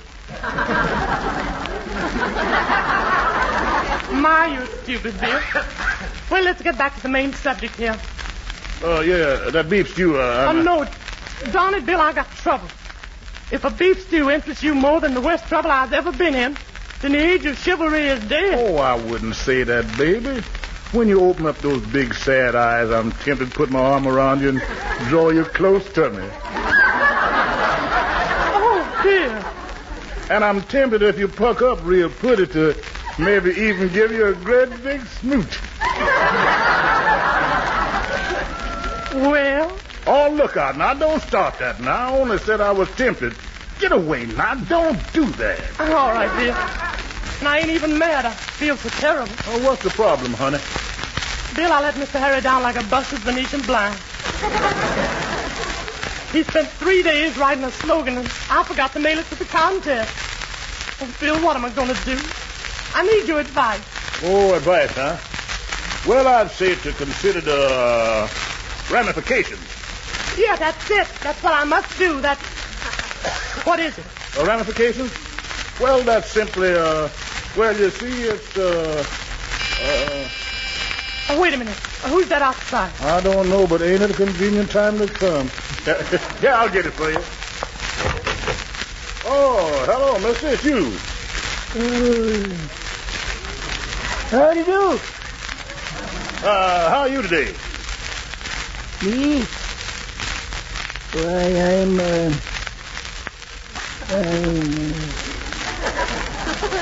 Oh, Jack, who am I? I said, how are you? Oh, sure. That's who I am. Who are you? Well, my name's Bill. Oh, say, that's too bad. Hope you get better. Hey, wait a minute. There ain't nothing wrong with me. You know, my mother had to go to the hospital once. Oh, well, that's too bad. Well, what did she have? Me?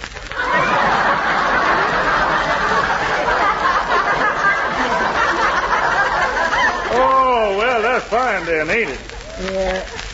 Yeah. She said, oh, shuckings. Wanted a girl, huh? Yeah. Me too.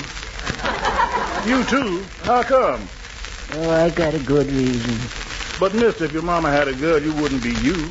You might be somebody else. Don't you know that? Yeah. That's my good reason. Beulah, would you butt on this, please? All right. Mister, if you don't mind my asking, just who are you? Oh, pretty good, thanks. How are you? Oh, no.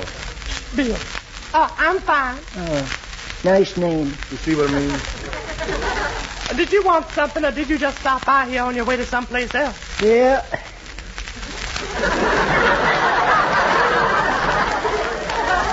That's a nice, direct answer.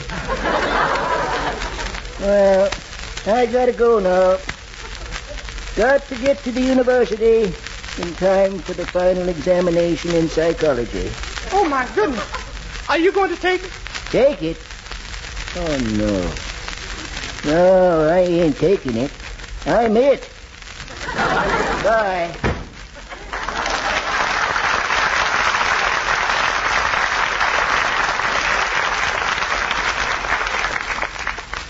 My, ain't he some man? Yeah, he ain't conceited, but the world sure revolves around him. Mr. Harry says he's... Oh, I almost forgot. Mr. Harry and my problem. Bill, what am I going to do? Well, if I was you, I'd go right to Mr. Harry and tell him. You would? Yes, I'd say, Mr. Harry, here's what I've done. Then I'd tell him right out. Oh, my, you're so brave. Then I'd say, Mr. Harry, that's what I've done, and what are you going to do about it? Such courage. Then I'd look him straight in the eye, and I'd pound my fist, and I'd stomp my foot, and I'd, hey, lucky I ain't you. I'd really mess up things, wouldn't I? You sure would. But you're part right, Bill. I gotta face Mr. Harry, and I gotta face him now. Yes, sir, that's what I gotta do. No, Bill. No, don't try to talk me out of it, and don't hold me back. Honey, I ain't holding you back. I know, darn it. Well, here goes. And so I think that we'd better... Oh, Hello, Beulah. Hello, Miss Van Allen. Mr. Harry, have you got a minute? Why, of course, Beulah. What is it? Goodness, Beulah, you sound serious. Yes, sir. I'm serious, all right. Well, go ahead, Beulah. Well, sir, I've been with you a long time now. Home? Why, that's Mr. Jenkinson next door. Oh, that guy again. Oh, now, Harry. Well, I can't... In here, Mr. Jenkins. Hello, neighbors. Howdy, sir. Good afternoon, Mr. Jenkins. By George, Mrs. Bates, you seem to get younger every time I see you. Oh, well, thank you. And Beulah, you look wonderful. Is that a dirndl dress? Yes, sir, just a dirndl dress I've had for years. And, Jones? Yes? Pretty sure you're going to win that contest, eh? Well, Now, look here, Jenkins. I never said I'd win the contest. But you wouldn't mind winning it, would you, neighbor? Well, of course I wouldn't mind winning. But what's that got to do with you? Well, neighbor, I just thought I'd set your mind at ease. You haven't got a chance. What? Confidentially, it's in the bag. Oh, in the bag, huh? For whom, if I might be so foolish as to ask? For me, Jones. I heard your slogan when you told it to Beulah this morning. Onward with dexterity, upward with prosperity, and forward with posterity.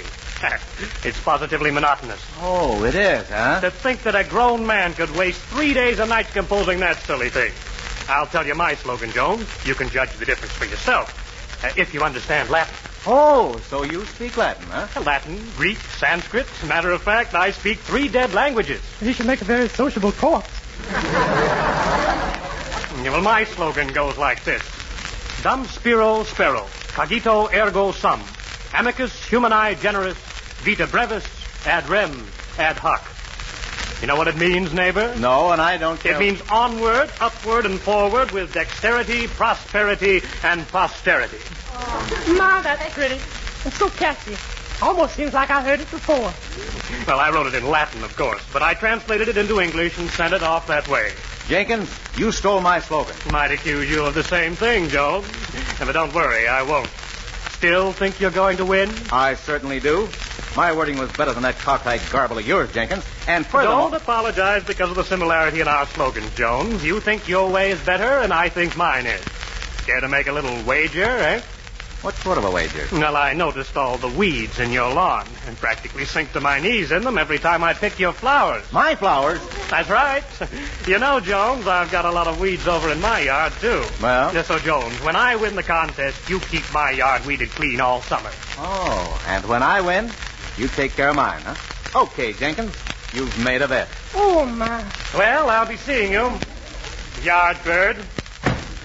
Of all the undiluted, radiated, homogenized nerve. Oh, my goodness, Mr. Harry, I wish you hadn't made that bet.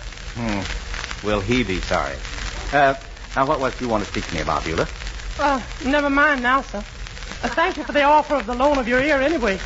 But I better go back and see if Bill's still waiting for me. Oh, Bill. Oh, there you are.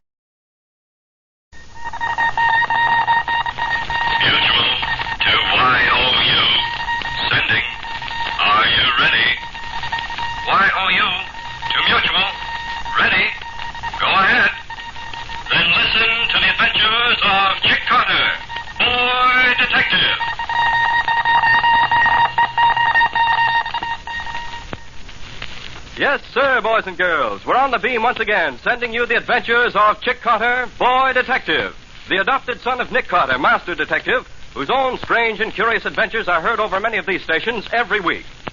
We've been learning through Chick's written report to Nick how the Rattler captured Major Pennington, brought him to Crystal Cave, where he's been trying to torture out of him the hiding place of the Book of Evidence against the Rattler and his gang. But Chick and Sue tracked them to Crystal Cave, while their pals Beef and Bones went for help in the person of Chief Barlow of the Millbrook Police. But Chick and the Major have their doubts about Chief Barlow. Is he one of the Rattler's secret agents? Well, for a little while, Chick turned the tables on the Rattler, had him in his power. But Chick and the Major, not knowing the way out of Crystal Cave, picked the wrong cavern to follow. But, well, here's Chick, who's reading over what he's just written to Nick about this adventure. Let's listen. Like I was telling you, Nick, we got the Rattler and his tough stooge Clutcher into this big cavern that sent your voice back in funny echoes. The Rattler seemed to be enjoying himself.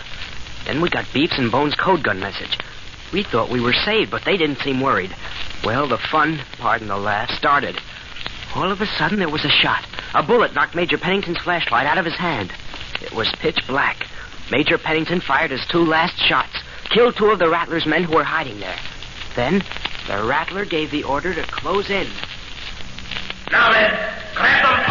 Get behind us, Sue. Out of the way. Hold them off, Kick. Grab them. Don't play around. Oh, that takes care of one of them, Major. Good work, Kick. And that takes care of one over here. Get them, you weak little swine. Grab them.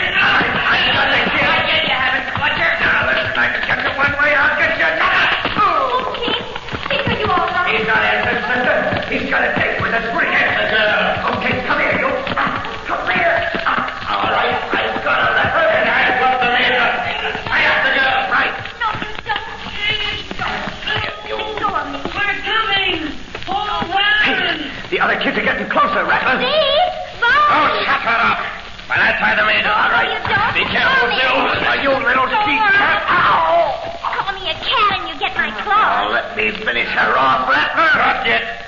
Both kids are going to get it, but my way. All right. Okay, Rattler. Whatever you say. The rest of you weak-skinned mouth. Yeah, Rattler. Where is the acetylene gas that we use for light? I'll get it, Rattler. Okay. Somebody turn on the flashlight. Oh, come here, you. Come. Now put it over there so Clatcher can see what he's doing. Yeah, come here, you. What? Wrong, Clatcher. That girl too much for you. Stop it. I never knew that kids could fight like this. Oh! Spend a week in the hospital before I get through with you. You good girls, you fight him back with all you've got. Knock her out, Clatcher. We can't waste any more time. Okay. No, don't hit her. Sue, that does it. You rotten coward. If just one of you would let go, you'll do nothing. Now, where is that box of acetylene gas container? Voices are far away again. Yes, Major. I told you. There were 3 caverns leading from the main one. They took the wrong one. What are you going to do with us? You are coming with me. Here's the box of acetylene gas containers, Rattler. Break it open. Let me know when you're ready to toss them into the pool over there. Right, Rattler. What's the idea of that? Look on your daughter, Major.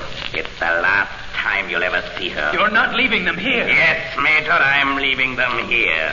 Acetylene gas will suffocate them. Yeah, precisely. You filthy, rotten fiend. 2 kids, 2 young children. Who have the bad habit of getting in my way. They'll be saved. Steve! Bones! Where are you, Major? You took wrong cavern. Go back! Okay. By the time they get here, we'll be gone and they'll be dead. Hurry! Hurry! Rattler, the acetylene ready to be dumped in a pool. Tie the 2 brats up before we go in case they come to and try to escape. All right. Hey, Jake. Yeah? Here's rope. Tie up the kid. Right. And now, Major, you'll come with me. We are leaving Crystal Cave. It is getting too popular with snoopers. I have another hideout. Another place where I'm sure I will be able to make you talk, reveal the hiding place of the book of evidence you have gathered against me. After what I've been through, Rattler, do you honestly think that anything could make me talk now? You'll talk, Major, even if I must peel off your skin inch by inch to make you. Okay, Rattler, the kids are tied up now. Good. All right, Rattler, we better take the bat entrance. I don't want to run into Chief Barnum. Very well. Turn on the gas and throw the containers into the pool.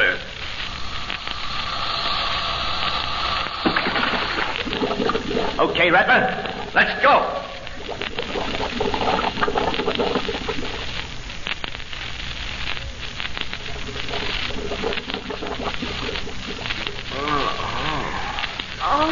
Oh, my head. Chick? What happened? Oh, Sue. I feel like my lungs are bursting. Sue, come on, wake up. What? Oh, no, my head. And I can hardly breathe. It's gas. Chick, I'm tied up. Me too. There's a sharp rock here. I'm trying to cut my ropes.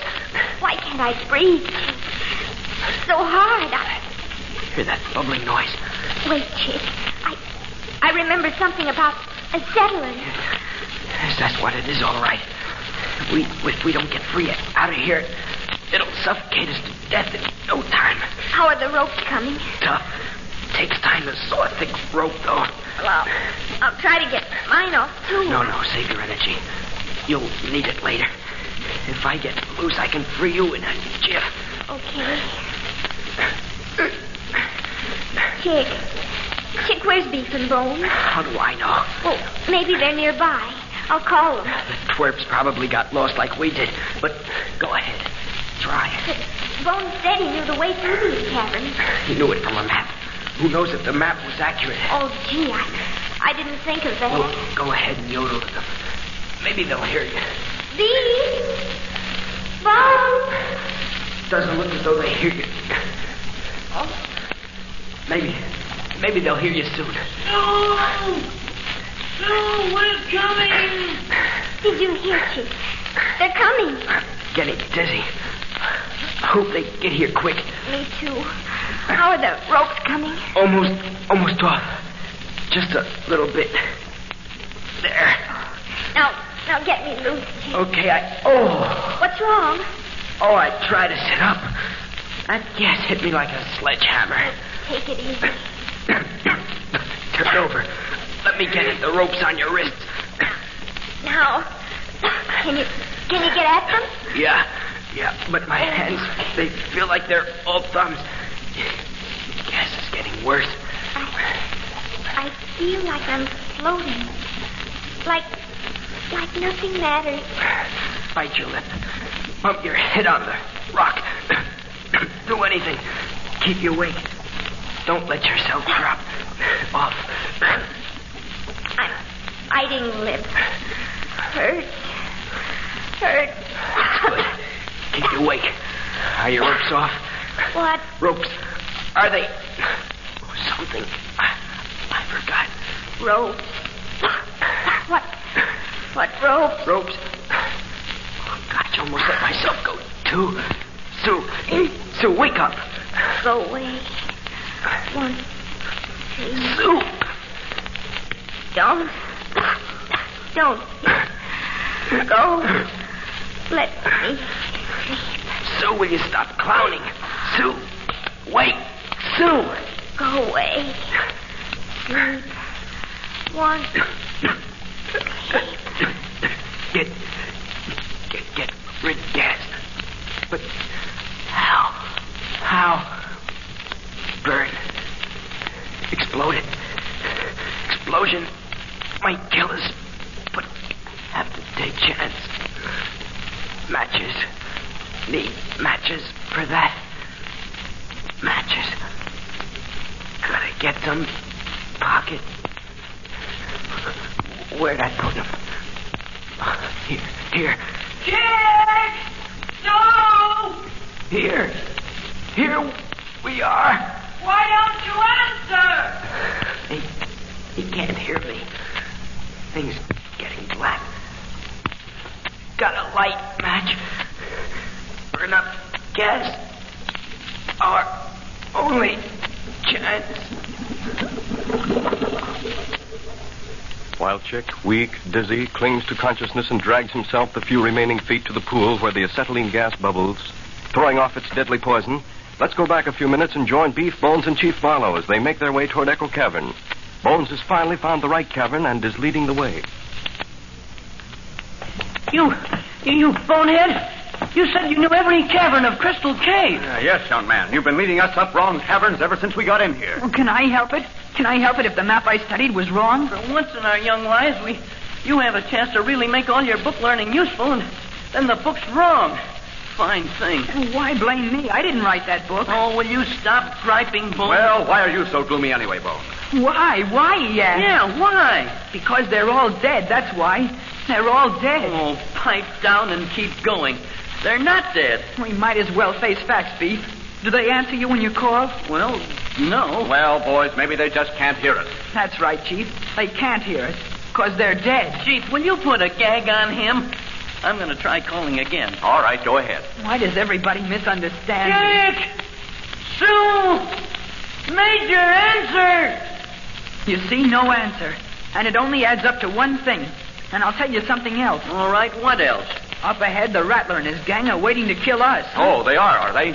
Are you sure of that? I feel it in my bones. Well, if they are up there, and they did kill our pals, they're just the rats I want to meet. Now, Beef, keep your flashlight up. Okay. Let's see what's up ahead. Okay. No flash there. Hey, looks like there's a large room up about 100 feet ahead. Yeah. All right, yell again. Chick! Sue! Oh, what do you keep yelling for? They're not going to answer. Oh, pipe down. Now, wait a minute. We better take it easy. I've got a feeling that something might happen. Well, I haven't. You can stay here if you like, but I'm going in and find out what happened. Now, hold on, Beef. We're with you, but there's no sense in sticking our necks out. Come back, Beef. Take it easy. I'll let you know if the coast is clear. All right, come on, Bones. We can't let him go in there alone. Okay. Jeepers, the things I do, even though I know better. Hey, freeze. What? Somebody's lighting a match. Where? A whole box of matches in the cavern. Like, it's Chick. Chick? Where? Up there. See? Chick! Chick! Hey, wait a minute. What is it? I smell something funny. Smells like gas. Hey, looks like Chick's tossing the burning matches into a pool.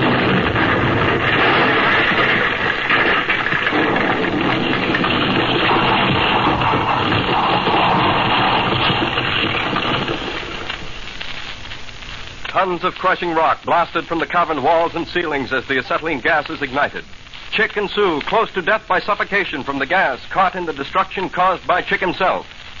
Did Chick's clouded, befuddled mind realize what he was doing? Did he exchange one form of death for another? And what of the Rattler and Major Pennington? Can the Major continue to resist the torture and keep his secret? Listen at this same time tomorrow when Chick Carter, boy detective, reports the next chapter called No Escape.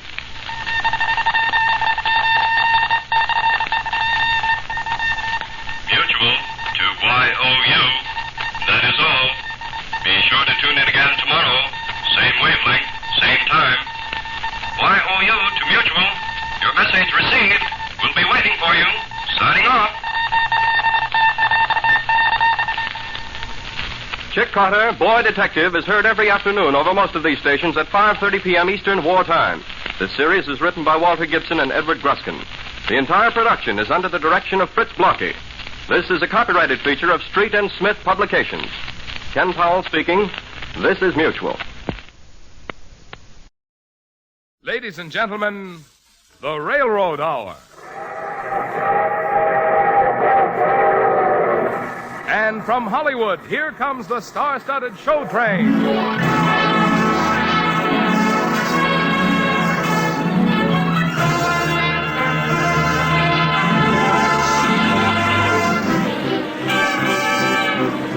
Tonight, your railroads, through the Association of American Railroads, present the sparkling musical comedy hit, Anything Goes. In our star-studded cast, you will hear the host of our series, Gordon MacRae, two famous guest stars, Margaret Whiting and Victor Moore, and a great cast of Hollywood featured players. The entire production set to the music of Carmen Dragon's orchestra and brought to you by the American Railroads. The same railroads that bring you most of the food you eat, the clothes you wear, the fuel you burn, and the things you use in your daily life. And now, here is Gordon MacRae.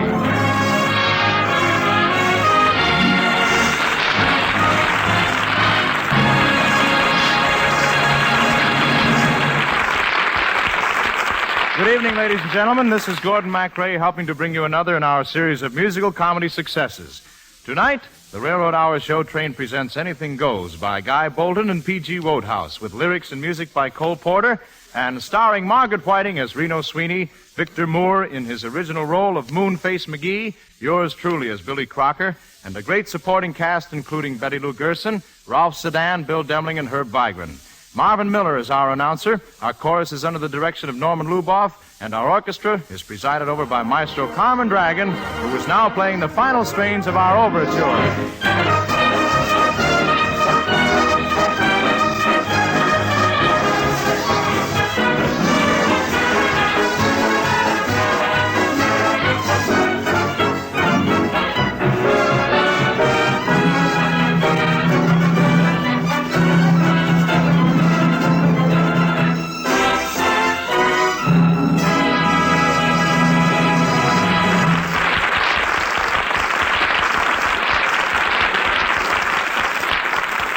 And now here's Gordon MacRae again, this time in the character of Billy Crocker. So from now on, anything goes.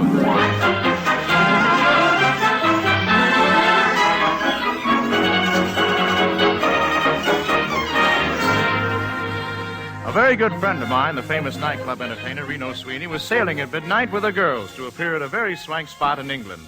So I hurried down to the dock to see her off. And when I got there, the passengers were screaming aboard, the band was playing, and I began elbowing my way through the crowd looking for Reno. All at once I saw her and her girls going up the gangplank, so I dashed up after them and yelled, "Reno! Reno!" Look who came down to say bon voyage. Oh, Billy. Billy, darling, I didn't think you'd remember. Oh, gosh, I wish you were sailing to London with me. London. Why, I haven't even got the fare to Hoboken. E.J. Kitney's my ex-boss again, Reno. Well, what have you done this time? Well, remember the night I stood you up, Reno? Well, if this is that ridiculous story about being stuck in an elevator for 6 hours, I don't want to hear about it. Ah, but I was stuck, Reno. There was a girl in that elevator. 3 eyes, maybe? Oh, now, Reno, you know what I mean. I took one look at her, and I knew this was it. For 6 hours, all I did was lean on that stop button and look. I found out her name was Hope Smith. That took you 6 hours? Why, you used to get a phone number in 6 seconds. Ah, but this was different. And, Reno, for 4 days, I've been all over Manhattan trying to find her. Oh, she was an angel. Well, maybe I saw her. What color are her wings? Reno, you sound a little sore. Oh, Billy, what's the use of kidding? You know I've always had it bad for you. Ah, you'll forget all about me in London. Why, monocles will be dropping into your lap like butterflies. Just think of all the excitement ahead. What excitement, Billy? It'll be as dull as a London fog without you. My story is much too sad to be told, but practically everything leaves me totally cold. The only exception I know is the case when I'm out on a quiet spree, fighting vainly the old ennui, and I suddenly turn and see your fabulous face. I get no kick from champagne.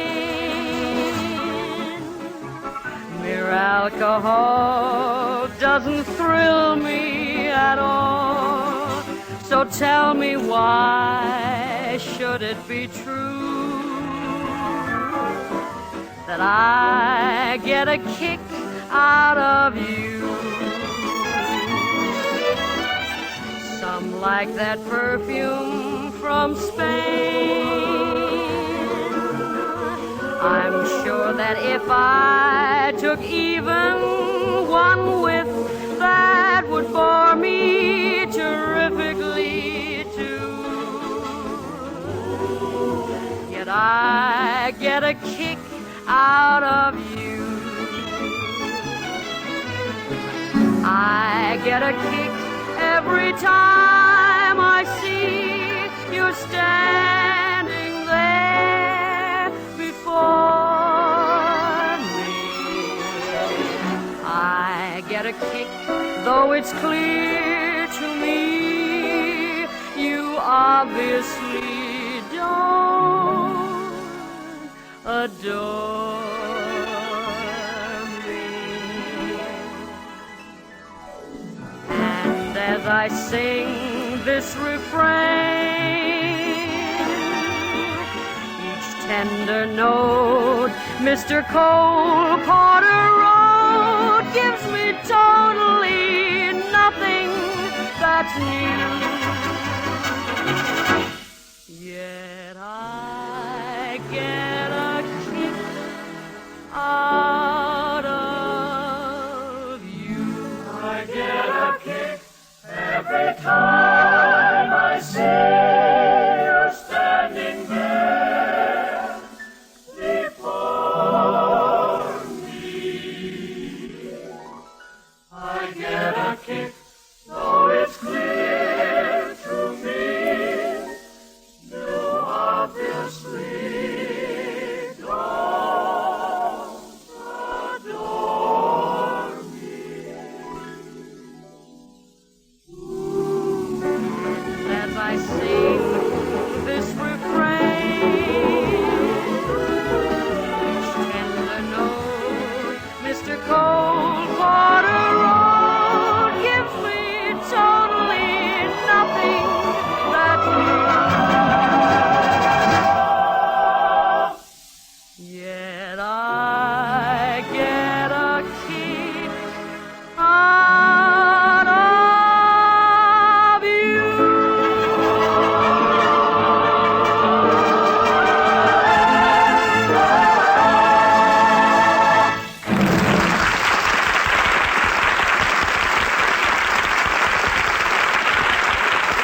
Well, how can you tell a girl who's that way about you that you're in love with someone else?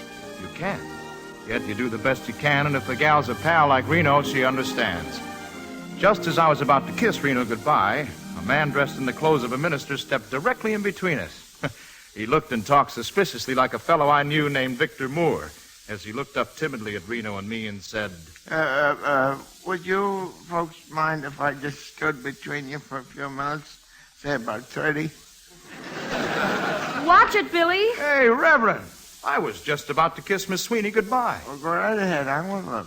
But, Reverend, you're standing between us. Well, I don't like drafts.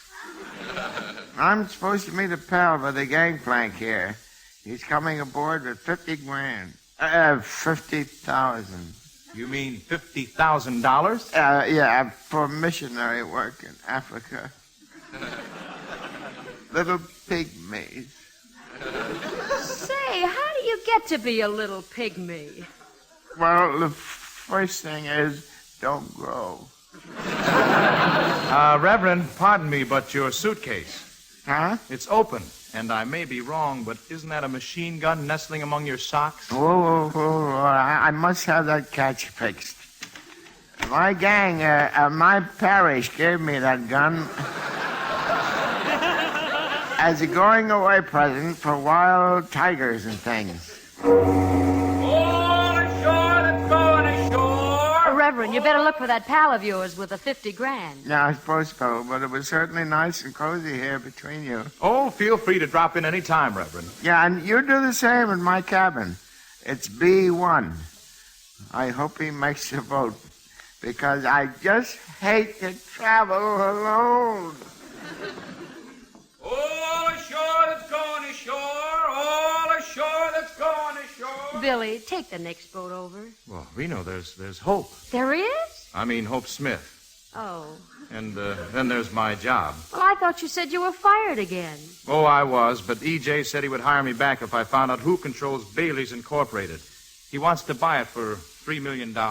You've got a hunt for a guy you want to pay $3 million to? Why? Well, it's sort of high finance. Somebody holds the stock that controls the holding company that controls the holding company that controls the holding company that controls Bailey's Incorporated. I'm sorry I asked. I never got past that first holding company, and neither will you. Oh, yes, I will, Reno. Well, okay, Billy.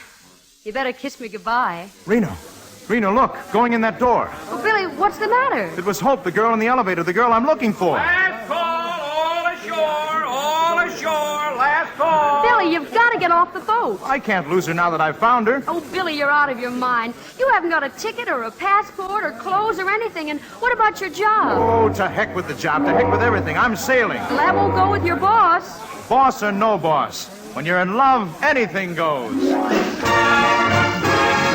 In olden days, a glimpse of stocking was looked on as something shocking. Now heaven knows anything goes. Good authors, too, who once knew better words, now only use four-letter words, writing prose. Anything goes. The world has gone mad today, and good's bad today, and black's white today, and day's night today, when those skies today that women prize today are just silly gigolos. So though I'm not a great romancer, I know that you're bound to answer when I propose. Why, anything goes. Anything goes? Why, sure. You know, Reno, way back in the days of Mom and Pop. Well, I know what you're going to say. That anything went from soup to bebop.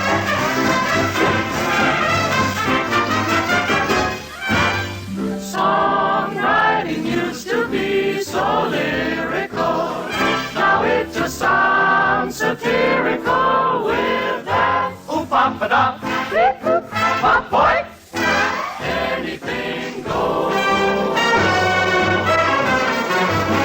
The world has gone mad today, good's bad today, black's white today, day's night today, all guys today, the women cries today, the silly Romeo. So though I'm not a great romancer, I know that you're bound to answer when I propose. It's plain to see that practically anything goes.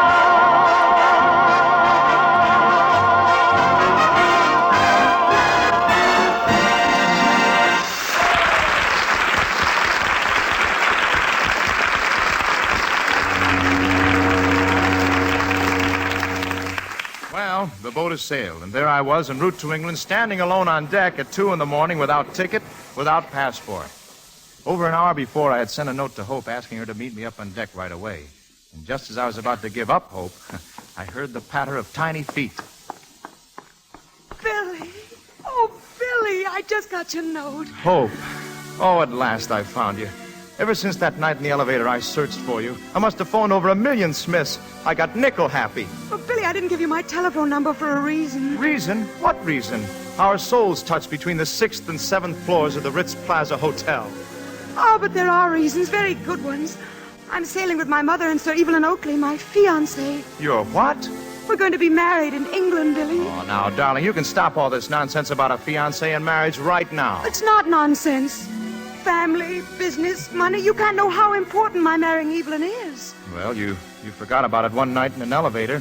And you're going to forget it again because tonight we've got a moon, a very beautiful moon.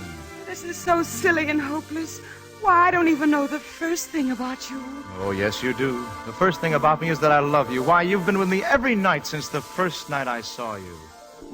All through the night, I delight in your love. All through the night, you're so close to me. All through the night, from a height far above, you and your love bring me ecstasy.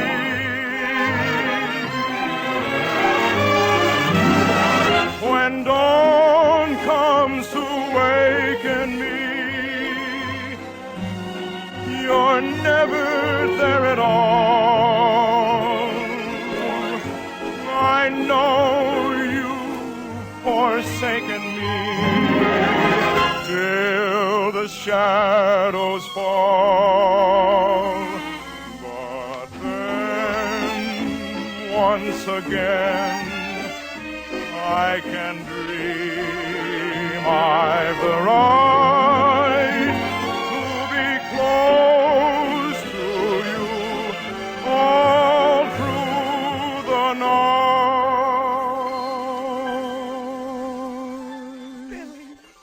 Billy, darling. Oh, kiss me, sweetheart. It's even better than I dreamed. But a dream is all that can ever be between us, Billy. Now, I must go. With that moon shining down on us like that? Oh, Hope, you can't. Well, if I stop to think twice. Well, don't think twice. Think once. Then I'll stay. Oh, darling. And then once again will I know I was right, staying so close to you.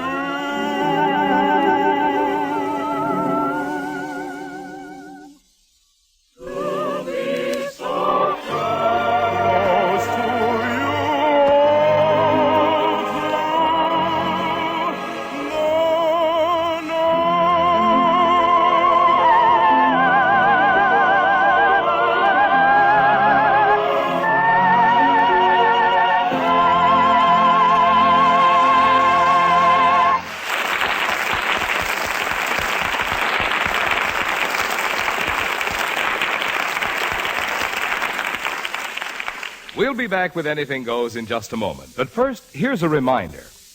As you know, America enjoys the services of many forms of transportation and finds use for them all. But there is nothing in existence and nothing in sight that could take the place of railroads in handling transportation requirements so varied and so vast as those of America. That may be one reason why General Brehon Somervell, who during the recent war was in charge of the whole tremendous business of supplying the United States Army, called the railroads the backbone of our transportation system, and declared that, quote, They must be maintained and developed primarily against the day when we should again have to call upon them to implement the defense of these United States. End of quotation. What General Somervell said about the railroads in the emergency of war is just as true in time of peace. For America's basic transportation runs on rail.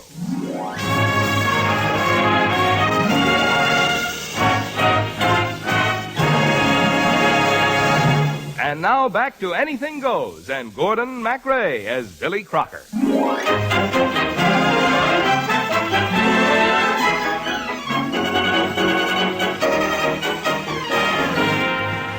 All through the night, with Hope by my side, I didn't worry at all. But in the cold, gray light of dawn, I remember that I had no money, no clothes, no ticket, and no passport.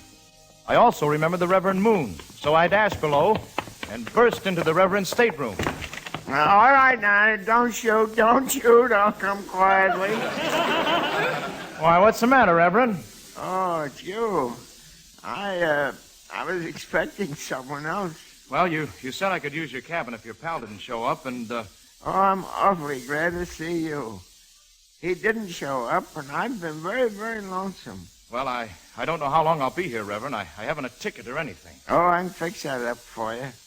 Here's my pal's ticket, and here's his passport. That's big of you, Reverend. Well, I am big in a small way. What's the matter? Anything wrong with the passport? Well, Reverend, I don't mind posing as James Hill, but this picture. Oh, yeah. Well, we can give you that scar with a knife. I can broaden out your nose if you just let me jump on it once or twice. Now, listen, if anybody's going to jump on my nose, I'll do it myself, Reverend. Well, I have a little confession to make to you. I'm not a reverend. Well, don't worry. Maybe you'll be promoted next year. Now, let's see. The first thing I have to have is something to wear besides this tuxedo. Now, you don't understand. This may be a shock to you, but I'm Moonface McGee. Your face is fine with me, Reverend. Where could I get a suit? Just a minute. I'm a crook. I'm public enemy number 13. Of course, it's just a temporary rating. That Washington crowd has got it in for me. I should at least be number 9. Or 10 or 11, maybe. Reverend, please, I've got a lot on my mind. Are you listening to me, or I'll blow your head off. Huh? What? Hey, Reverend, don't point that machine gun at me. I guess you'll believe I'm Moonface McGee now. This is my old friend, Put. Well, put it down. You're my pal. I wouldn't give you away, Reverend. Oh, just call me Doc. Okay, Doc.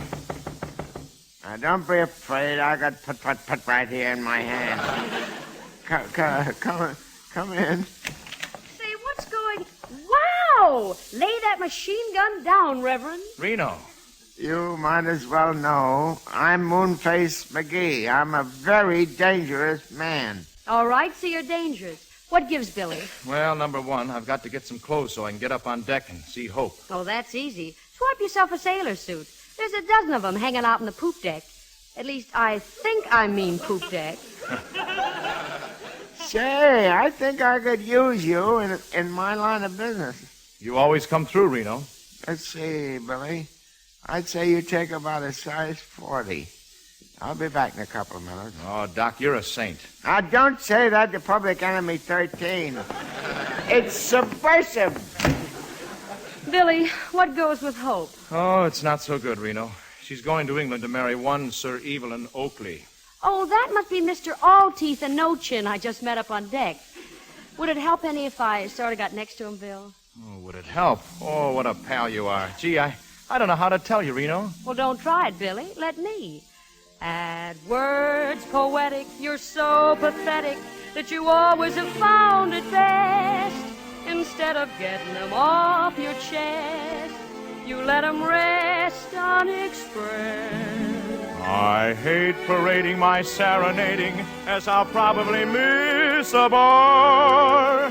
But if this ditty is not so pretty, at least let me tell you how great you are. You're the top You're the Coliseum. You're the top. You're the Louvre Museum. You're a melody from a symphony by Strauss. You're an Ascot bonnet, a Shakespeare sonnet. You're Blanding's house. Oh, you're the Nile. You're the Tower of Pisa. You're the smile of the Mona Lisa. I'm a worthless check, a total wreck, a flop. But if, baby, I'm the bottom, you're the top. You're the top. You're expensive candy. You're the top. You're Napoleon brandy. You're the purple light of a summer night in Spain. You're the National Gallery. You're Crosby, Salary. You're cellophane. You're sublime. You're a turkey dinner. You're the time of the Derby winner. I'm a toy balloon that is fated soon to pop. But if, baby, I'm the bottom, you're the top. You're the top. You're a walnut salad. You're the top. You're a Merlin salad. I'm just in the way, as the French would say, to drop. Oh, I still feel I'm the bottom, you're the top.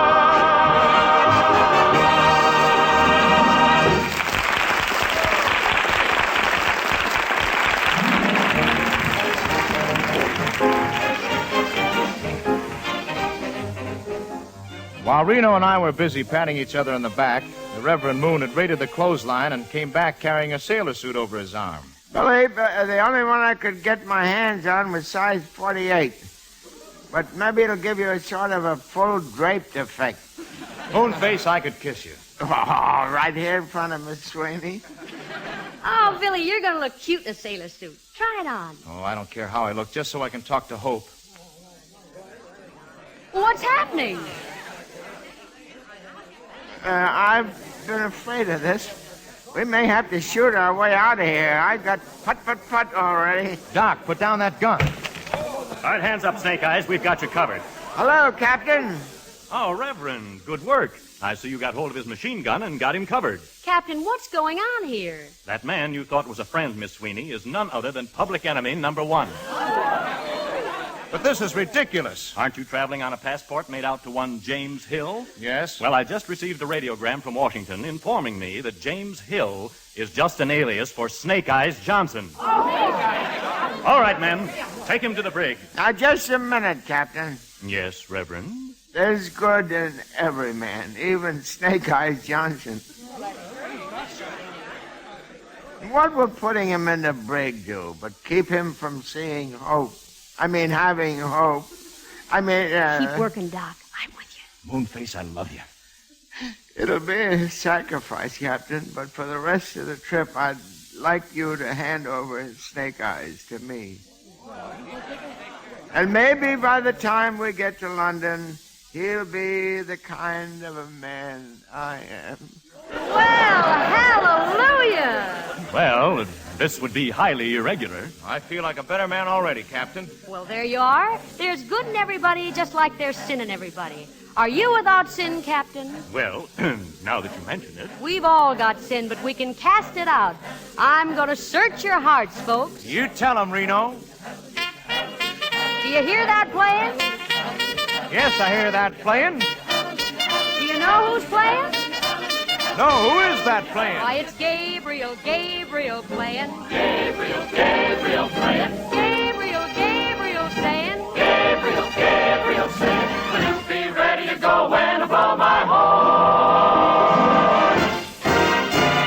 Blow, Gabriel, blow. Go on and blow, Gabriel, blow.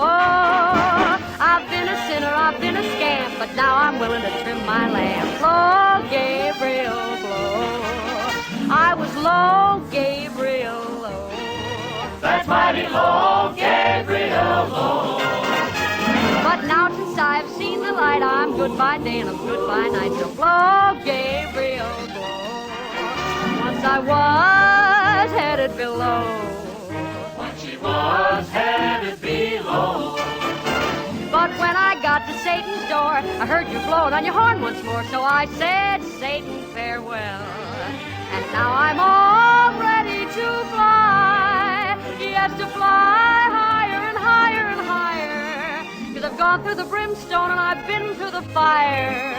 And I've purged my soul and my heart too. So climb up the mountaintop and start to blow, Gabriel. And start to blow. Go on and blow, Gabriel. Go on and blow, Gabriel, blow. I want to join your happy band and play all day in the promised land. So blow, Gabriel, blow. Get up, you scamps. Get up, you sinners. You're all too full of expensive dinners. Stand up on your lazy feet and sing. Come on and blow, Gabriel, blow. Go on and blow, Gabriel, blow.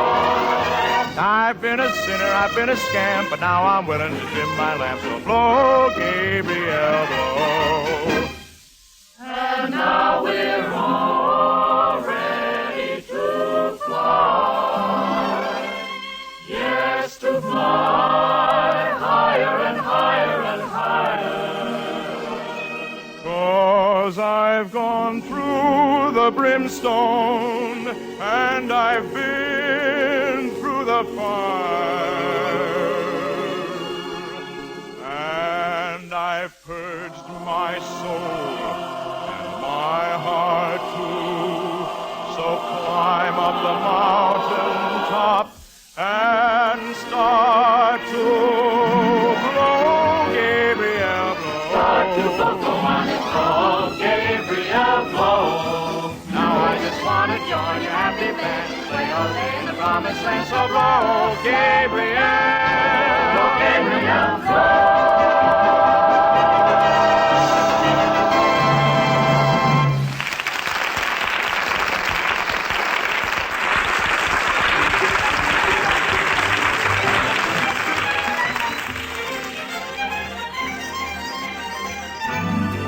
I was sure that everybody would give me the cold shoulder when they thought I was Snake Eyes Johnson and public enemy number one. Instead, the girls flocked around me up on deck like bees around honey. Mr. Johnson, may I have your autograph? Mr. Johnson, you kiss me, please, honey. Get your place in line. There's no waiting over here in line. Tell us about your early life, Mr. Johnson. I was just beginning to enjoy myself and getting all set to tell them I was born with a silver gat in my mouth when I looked up and there, standing before me, was my sweetheart, Hope, and her charming fiancé, Sir Evelyn Oakley. I say, Hope, what is going on? Nothing of importance, Evelyn. Let's get out of here. Hope. Clam up, Billy. No, wait a minute, Hope. I'm not public enemy number 1, 2, 3, or 4. What? I'm just Billy Crocker, out of a job, out of money, out of everything, but nothing matters so long as I get the girl I love. Oh, but that's impossible, Billy. Men, throw this imposter in the brig. Wait just a minute. Yes, Reverend. If you want a real public enemy, Captain, I can help you out. You? Oh, yes. I'm not a reverend at all. I'm Moonface McGee. And who is that? You haven't heard of Moonface McGee? Why, I'm public enemy number 13. I'd be much higher if it weren't for that crowd in Washington. So if any of you girls would like to kiss me or cut off a button or two for a souvenir, well, here I am. Don't be bashful, anybody. Men, throw both these bums in the brig. Don't worry, Hope, darling. I'm not going to give up yet. I'll find some way to get out, and what's more, I'll find some way to stop your marriage to Sir Evelyn, too. Oh, too late for that old thing. Our train leaves 20 minutes after we dock. Your train? That's right, darling. But it isn't right, darling. It isn't right at all, 'cause you'll get no kick in a train planning to marry some Tom, Dick, or Harry and carry the torch your life through. 'Cause I get a kick out of you.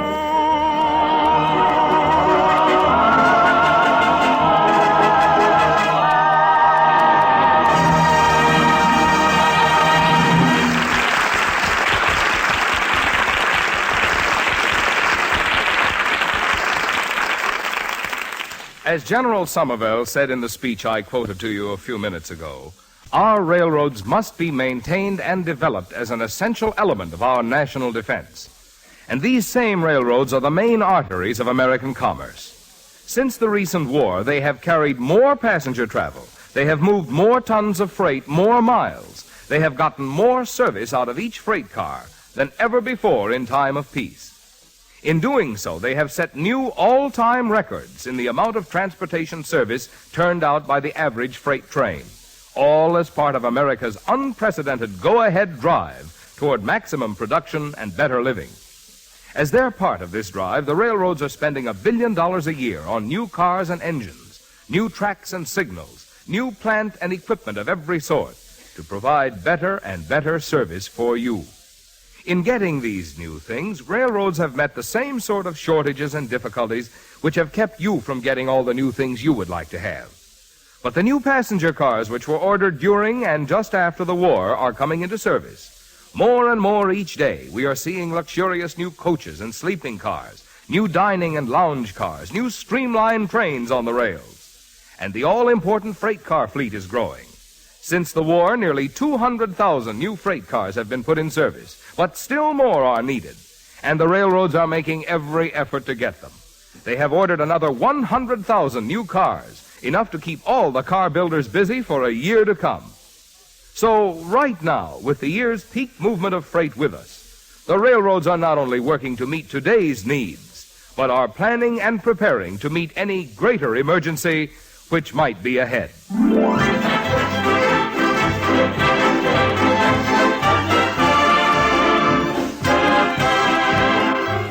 We'll return to Anything Goes in just a moment after a brief pause for station identification.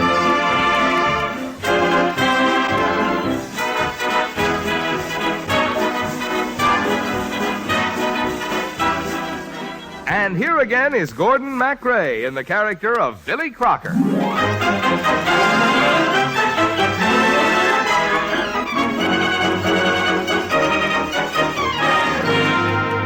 For 4 days, Moon and I sat on the brig together. I knew we must be in England, but nobody came to tell us. And Moon spent most of his time trying to peek out the tiny porthole. Suddenly, his voice held a small ray of hope. Yep, we're in England, all right. Somebody lifted the fog, and I can see a teeny-weensy piece of the dock. Well, you better make it a good look. That's about all we'll ever get to see of England on this trip. Billy, cheer up. Maybe we're looking on the dark side too much. Oh, Doc, the only thing that can help me is seeing hope. The note she sent me is breaking my heart. Now, Billy, don't read that note again. You know I cry easy. But I've got to read it. Listen. Darling Billy, I understand everything, but nothing can be done. Oh, Billy, please. I love you, but I'm marrying Sir Evelyn. Forget about me, but always love me. I told you not to read that again. I gotta get out of here, Doc. Somehow, some way, I've got to get to Hope. What's that?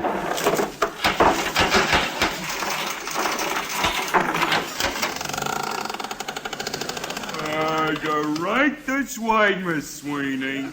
Well, thank you, guard. Hello, boys. Here's the first cake I ever baked to cheer you up on your way back to New York. What do we want a cake for at a time like this? Yeah, what for? What flavor is it? Well, it's pistachio. Ah, that's one flavor I can't stand. Well, it's not exactly pistachio. It's more, caramel meringue orange. Take the cake. That looks terrible. What's that big lump in the center? Take the cake. We don't want that mouth-eating piece of pastry. Nah. Take the cake. Your time is up, Miss Sweeney, and I guess you ain't sorry, huh? Oh, they're just a little stir-crazy, that's all.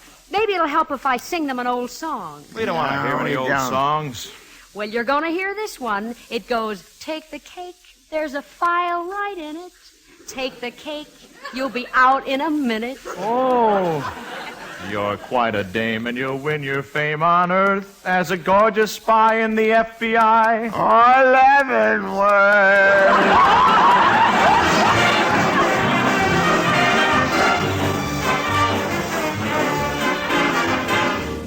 All the time Moon and I were trying to file our way out of the brig, I was picturing Hope and that buck-toothed fiancé of hers, Sir Evelyn, smug and serene in his feudal English castle, getting ready for their marriage ceremony.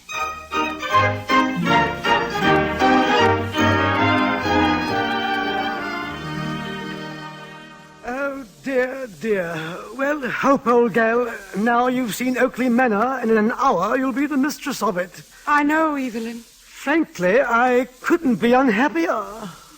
Neither could I. You see, old dear, I met a gal on board ship named Reno. We spent a good deal of time in a lifeboat together. Oh, that's all right, Evelyn. You see, there was a boy on board ship, too. His name was Billy. Oh, fortunate we all didn't head for the same lifeboat. What? Well, yes, I guess. Oh! What's the matter? Oh, that face at the French door. Oh, it's just me. Come on, kids. It's all right. Oh, Billy. Hope, darling. And Reno. Evie, I've missed you and all those lovely teas. Isn't there anybody for me? I've got news for you, Evie. You're not marrying Hope. Oh, fine with me, old boy. But impossible, I'm afraid. My pater and Hope's mate are working on the deal right now. Deal? What kind of deal? Well, you see, my pater controls Grayson's Limited. And when I marry Hope, he also gets control of Bailey's Incorporated. Bailey's Incorporated? Hope, what have you got to do with Bailey's? Well, my father left me stock that controls the holding company, that controls the holding company, that controls the holding company, that controls Bailey's. You? Hope, darling, you're the one I've been looking for. Well, Billy, I know you love me, but Evelyn's father's paying $50,000 for that stock. $50,000. Look, do you know what I've got right here in my pocket?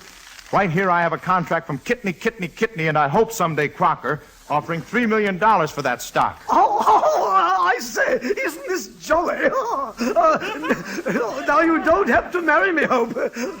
Oh, Reno. Is there something bothering you, Evie? Oh, dear.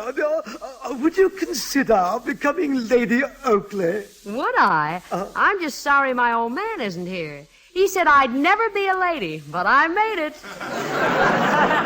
Well, you know, we might spend the honeymoon in a lifeboat. What?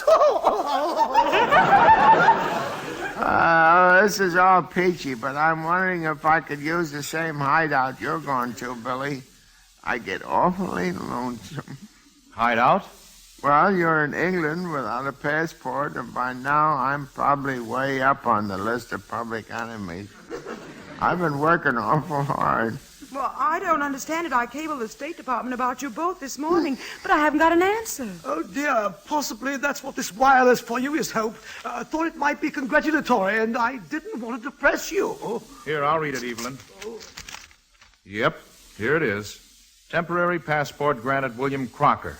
Anything about me, Billy? Yeah, there's something about you, too, Doc. Pretty bad, huh? Well, go ahead and read it to me. It says, Moonface McGee, off public enemy lists entirely. Not wanted anywhere, absolutely harmless. Let me say that. I just don't understand this administration. Well, don't worry, Doc. Hope and I want you to be best man at our wedding. Oh, might as well make it a double wedding. What? Well, fine. I'll bring put and make it a double-barrel machine gun wedding. Oh, Hope, darling, we're going to be so happy. And then, once again, will I know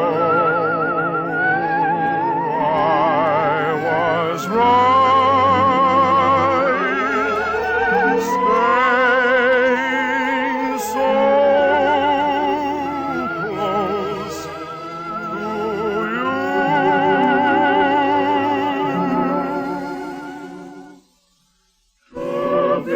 So close.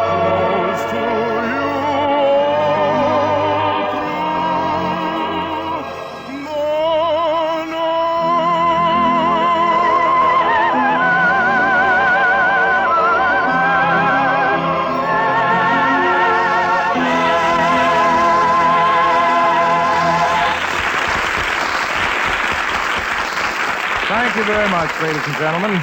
This is Gordon MacRae giving a special vote of thanks to our two guest stars this evening, Miss Margaret Whiting and Mr. Victor Moore, and to the other members of tonight's cast for their fine performances in our production of Anything Goes, which was adapted for radio by Don Ettlinger.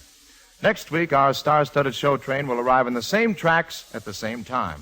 On board will be the Metropolitan Opera star, Miss Risa Stevens, Mr. Fortunio Bonanova, and we have also invited Mr. Adolphe Manjou to join me in bringing you the famous Jerome Kern operetta, The Cat and the Fiddle, with our chorus under the direction of Norman Luboff and the music arranged and conducted by Carmen Dragon. Well, it looks as though we're ready to pull out, so until next week, goodbye.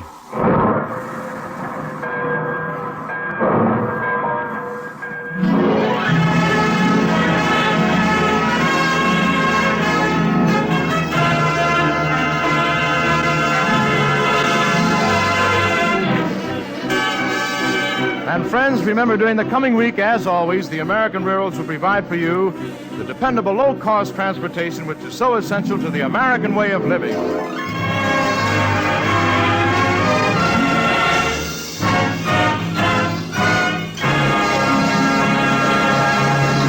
Anything Goes has been presented by special arrangement with Thames Whitmark Music Library. Gordon MacRae appeared on this program by arrangement with Warner Brothers. This is Marvin Miller speaking. The Railroad Hour is brought to you each week at this time by the Association of American Railroads. This is ABC, the American Broadcasting Company.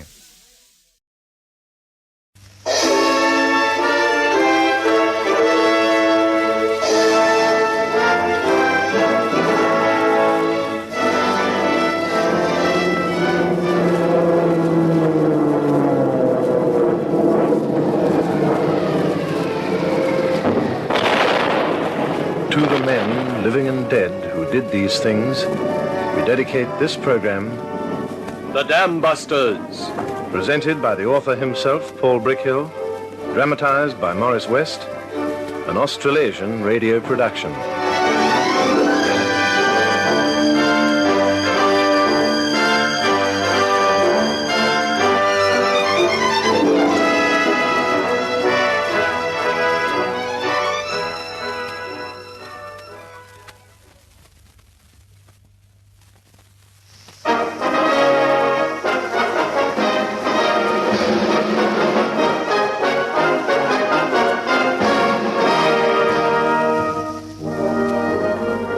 Good evening, this is Paul Brickhill.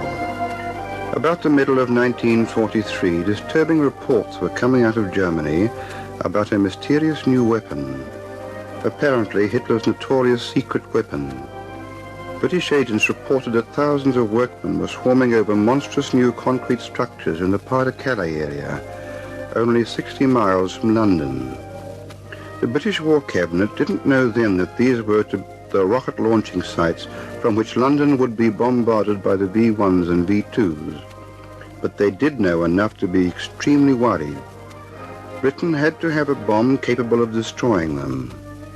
It was because of this that Barnes Wallis was told to go ahead with his earthquake bomb. And it was because of this, too, that 617 Squadron was moved to a new airfield at Coningsby. They sensed at once that something was in the wind, and it put new zest into them. Happy with the squadron, Holden? Quite happy, sir. Things were a little chancy for a few days, but they've settled down. Good. I've got a new training program for you. I was hoping for new operations, sir. Oh, you'll get them. As soon as Wallace has got his new bombs ready, you're going to take a crack at the rocket installations on the French coast. Low-flying? That's right. Low-flying with lots and lots of flak. They're the Germans' last hope, and they know it. They're putting everything they've got into them. What sort of aircraft are we going to use? Lancasters. They'll be modified, of course. That's being done now. But you'll be working with fighter escort. I'd still like an operation, sir. Otherwise, the boys will be getting very browned off. I've got one for you. At short order, you'll only need 8 crews. Now come over here. I want you to take a look at this. This, here, is the Dortmund-Ems Canal. Yes, I know it. It's a sticky run. That canal is the principal freight link between the Ruhr and Central and Eastern Germany. Intelligence reports indicate that 33 million tons a year is freighted along that single waterway, and only a small fraction of that could be carried by rail. Particularly now, when we've made such a mess of the Ruhr. I see. So if we could breach the canal... You'd cause the biggest traffic jam of all time. Now, look here. This is Laudbergen. At this point, the land level falls away, and the canal is actually above the level of the surrounding countryside. If you can bust the wall of that canal, you'll flood the country, cut off coal from the Ruhr. Oh, and there's one other thing. The Germans are floating prefabricated U-boats down this same canal. We could do a good job for the Navy, then. That's right. Smells like a decent show, sir. When do we do it? Conditions being favorable, September the 14th.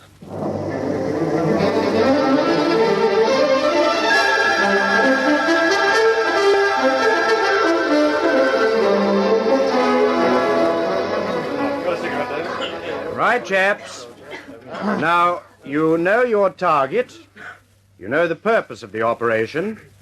Now take a look at the flak points. Here, here, and here. This is a short order flight. We're not going to have any chance to engage the flak ourselves. I know that, Maltby. You'll have night fighter escort. Oh, that's a break anyway, sir. It's a small target, so we're going to pinpoint it for you with a flare. We've had one especially designed for the job, and you won't be able to miss it.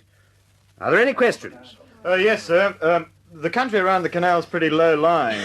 Now, even if the night's clear on the run-in, there's a chance there'll be fog over the target. Yes, well, that's quite all right. We've thought of that. As a matter of fact, a weather mosquito will go in first. I see. If the target's obscured, then we'll get word from group, and we'll turn back. Now, is that clear, everybody? Yes, sir. All right, chaps. We take off at 18:30 hours. Good luck. Thanks a lot, sir.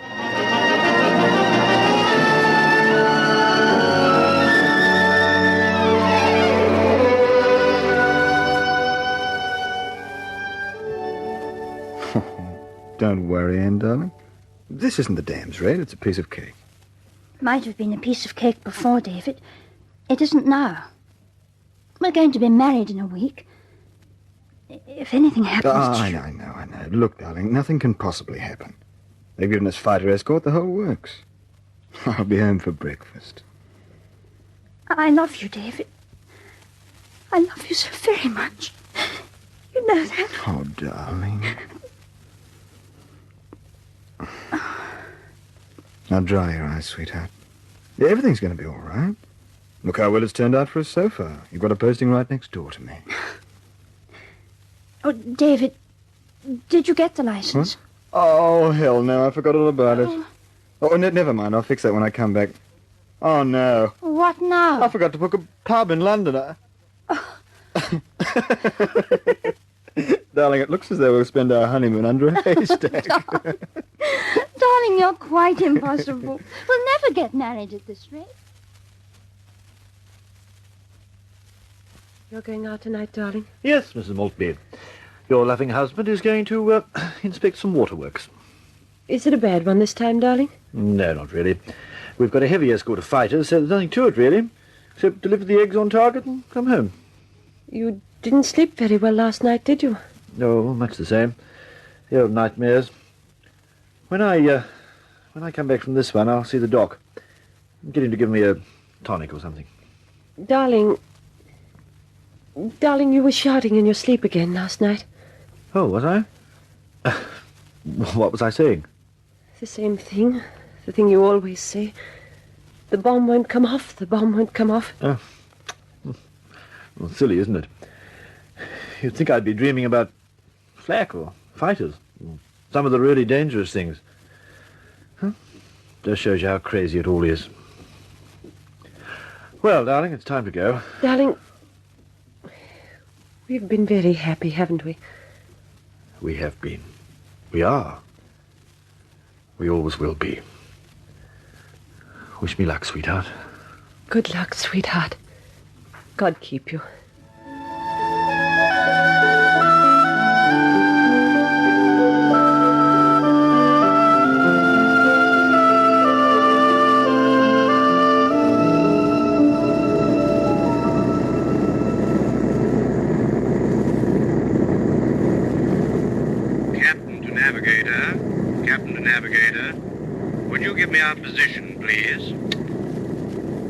navigator to captain. We should cross the coast in 15 minutes. Our ground speed, 245 miles per hour. We should be on target in 1 hour, 20 minutes. Okay. Thanks, navigator. Captain to wireless operator, would you signal Maltby and Shannon to come alongside and hold formation until we cross the coast, then spread out to the flag? Wireless operator to captain, signaling now.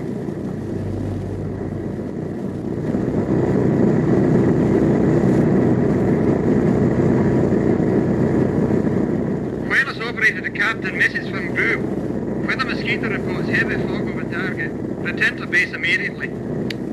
Thanks, Wappy. Captain to crew, weather conditions unsuitable for bombing. Repeat, unsuitable for bombing. We are returning to base. Would you give me a course, navigator? Captain wireless operator, please give me RT to flight. Wireless operator to captain. You're on now, skipper. Leader to flight. Leader to flight. Come in, please. Over. Okay, leader, we're in. They happen. Yeah, mother, we're in.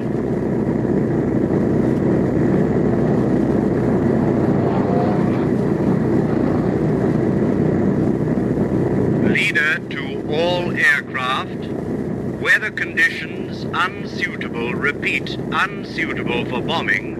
We are returning to base. Repeat, we are returning to base. Not after all this running. Skip it, Shannon. Radio silence till we get home.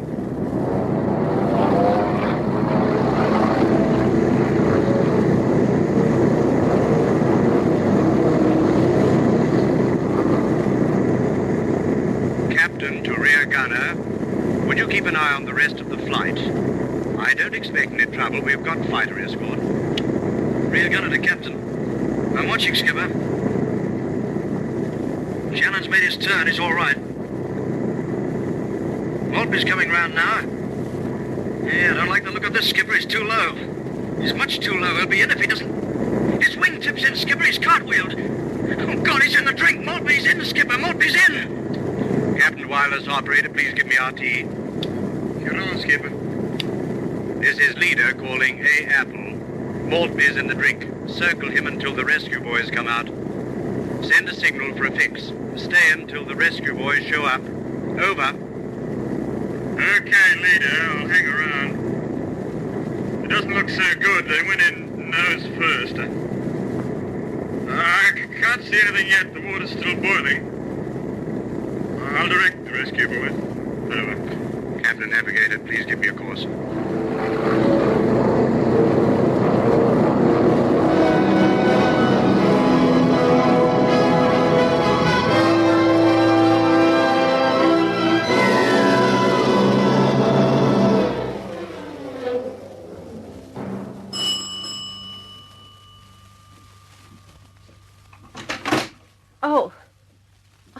Oh, I beg your pardon. I thought it was my husband. I'm George Holden, Mrs. Maltby. Do you mind if I come in? Yes. Yes, of course. I've got a message for you, Mrs. Maltby. From my husband? Well, about your husband. He had an accident on the way home. Had to put down in the sea. The rescue plane's gone out. He's dead, isn't he? Well, there's always hope until... But I wouldn't hope too much. It was quick, Mrs. Maltby. They wouldn't have felt a thing. I think he expected it. I think we both expected it. It's like that when you're married, isn't it?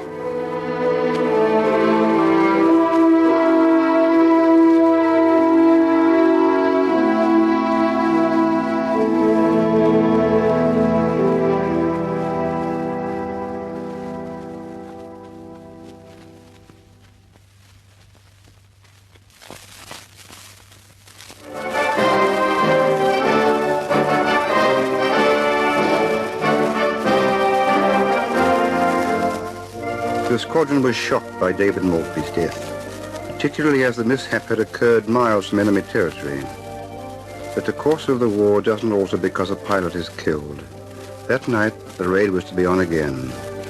Holden was wearily drawing up a new battle order when Mickey Martin strolled into the orderly room. He had just come back from leave. Hello, Martin. Hello, Skipper. Hell, you look tired. Bad night last night? I didn't even get to the ruddy target. Fog. Had to turn home.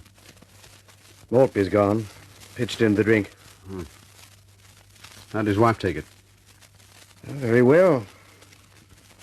Oh, it's hell for the girls. Going out again tonight. Are you, by George? Can I come? You don't have to. Well, who the hell said anything about having to? Can I come or can't I? Sorry, Mickey, of course you can. I'd be glad to have you. I'll just go and stow my gear away. I'll see you in the mess.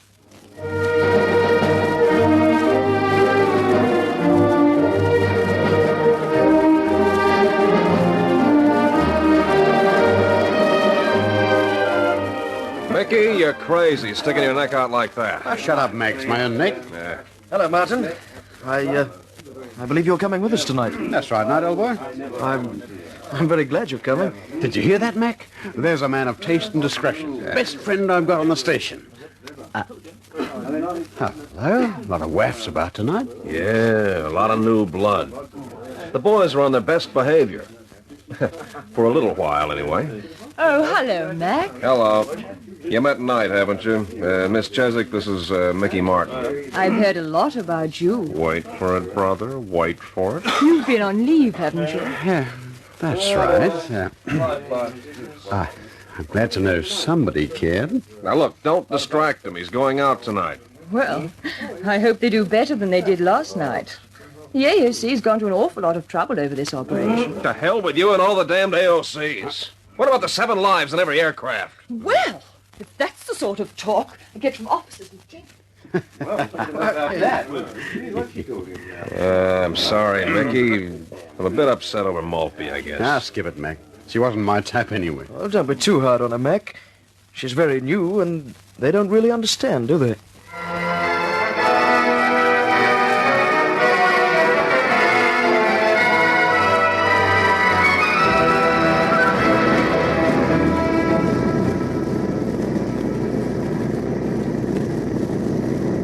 Navigator to Captain. Navigator to Captain. Nordorn's coming up to port now. From Nordorn, your new course will be at 090 degrees magnetic. Repeat, 090 degrees magnetic. Okay, Navigator. 090 degrees magnetic.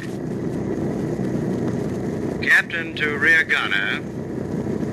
Rear gunner, would you watch out for flak as we come in on the turn? Gunner to captain. I'll keep my eyes peeled. Captain to bomb aimer. Captain to bomb aimer. Watch out for flak, old boy. Bomb aimer to captain. No sign yet. Hello. Starting now. They're close, skipper. Pull her up a bit. Up! Up! Martin to all aircraft! Martin to all aircraft! Break away! Break away! Leader spotted! Oh, God, he's hit smack into the middle of the town!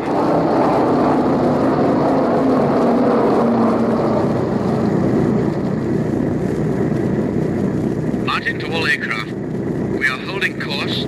Stand by for orders. We are holding course. Stand by for orders. Over.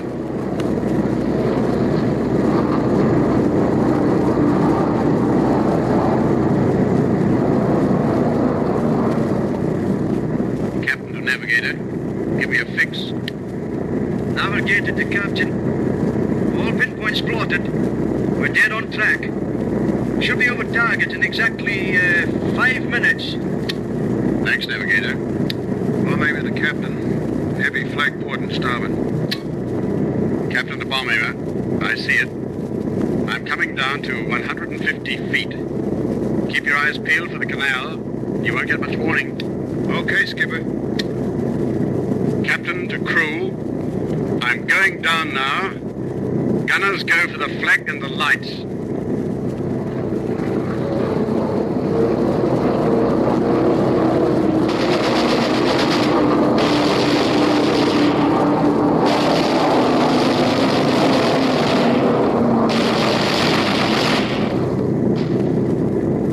Nice work, boys. Nice work. Well, maybe the captain, the fog's coming in, Skipper. Great banks of it rolling in. I can't see a ruddy thing. Oh, blast. Captain and navigator, give me RT. You're on, Skipper. Leader to all aircraft. Leader to all aircraft. Our target is obscured. No chance of picking it up in formation. We will fly low across the canal and try to swing sharply onto it. I'm going in first. Follow me in normal bombing order.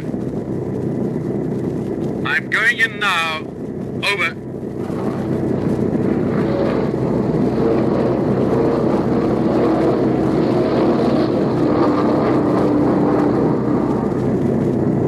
Oh, maybe the captain. Sorry, Skipper, I'm blind. Can't see a thing. I can see the water, leader. I can see it. I'm going in. Lots of flak. I'm waiting. Sorry, leader. Over. Couldn't bomb. Both port engines gone, leader. Tailplane damaged. I'm trying to pull out. May I have permission to jettison bombs? For God's sake, yes, Liz. Let the ruddy things go. Better now, leader. I've laid my eggs. I'm going home. Good luck, Liz. Leader calling B for beer. Report, please.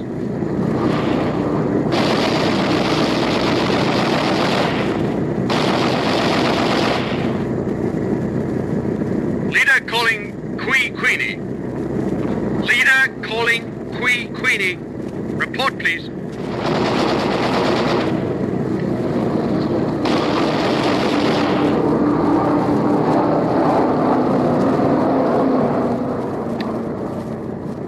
Captain to crew, Wilson and Duval seem to have boarded. I'm going in again. Watch it, bomber. You won't get a second chance. Going down, boys. Going down.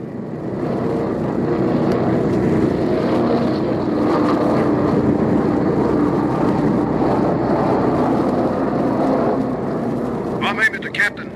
I can see it now. Okay. I'll give it full circle and come in on the other side.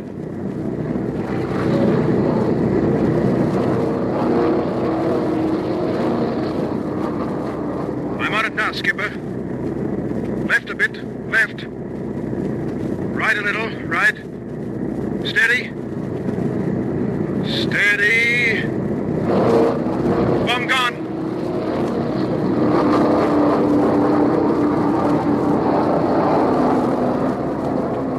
I missed it, Skipper. We missed it. Okay, boys. Home we go.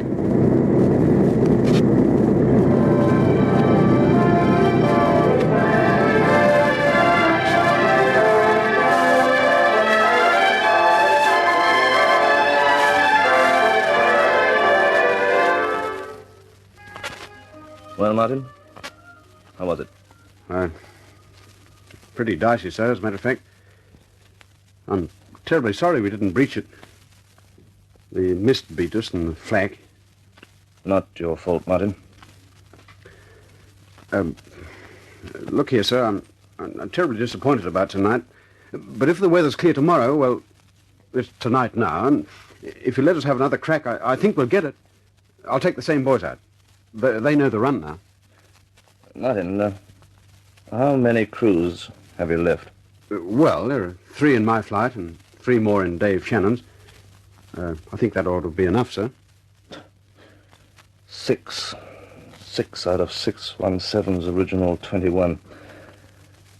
And you think you'll do it with 6 crews? Well, it ought to be enough, sir.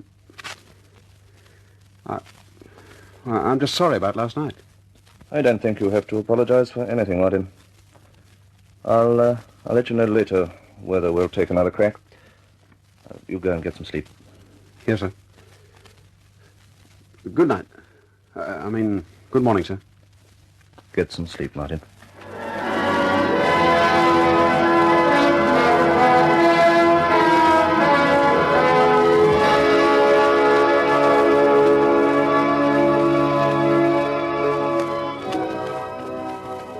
Can I come in, Mickey? Yes, Mac. Nice to see you. Oh, look, got a cigarette? Sure. Here you are. Good.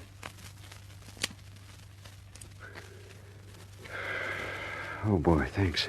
Well, come on, Mickey. Get it off your chest. Oh, look, Mac, the first time I lead them, the very first time when we missed the target, 617 missed it. It's not your fault, Mickey. Look, if we'd had even an ounce of luck...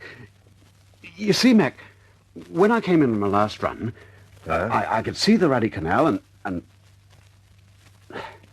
Oh, never mind. Well, it's better anyway. Here, take one of these knockout drops. You need one. Go on, take it right now. Thanks. Mac, you know, we lost a lot of the boys. How many? 5 crews. Holy mackerel, 5 out of 8. Mickey, that must be a hell spot. You say that again. It is. Mac. Yeah? If we got another crack at it, we could do it this time. What? Another crack at it? Yeah. 5 crews gone and you want to have another crack at it? Oh, no, Mickey. You're crazy as a coot. You can't do it, laddie boy. You mustn't. Well, I've already asked Cochrane. And what did he say? Well, he said he'd think about it. If he lets you do that, he's a ruddy murderer. I think he feels that way, too. But I mean it, Mac. I want another crack at that canal.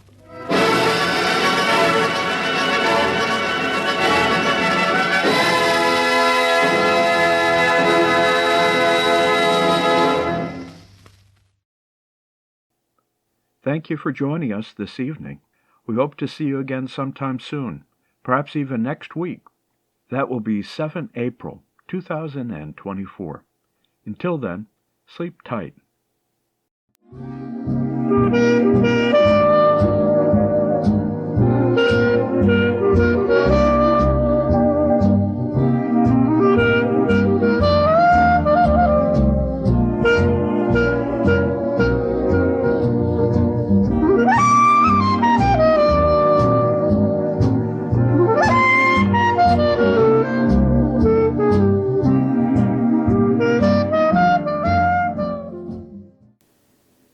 This is a production of Lobato Studios, Sao Paulo, Brazil.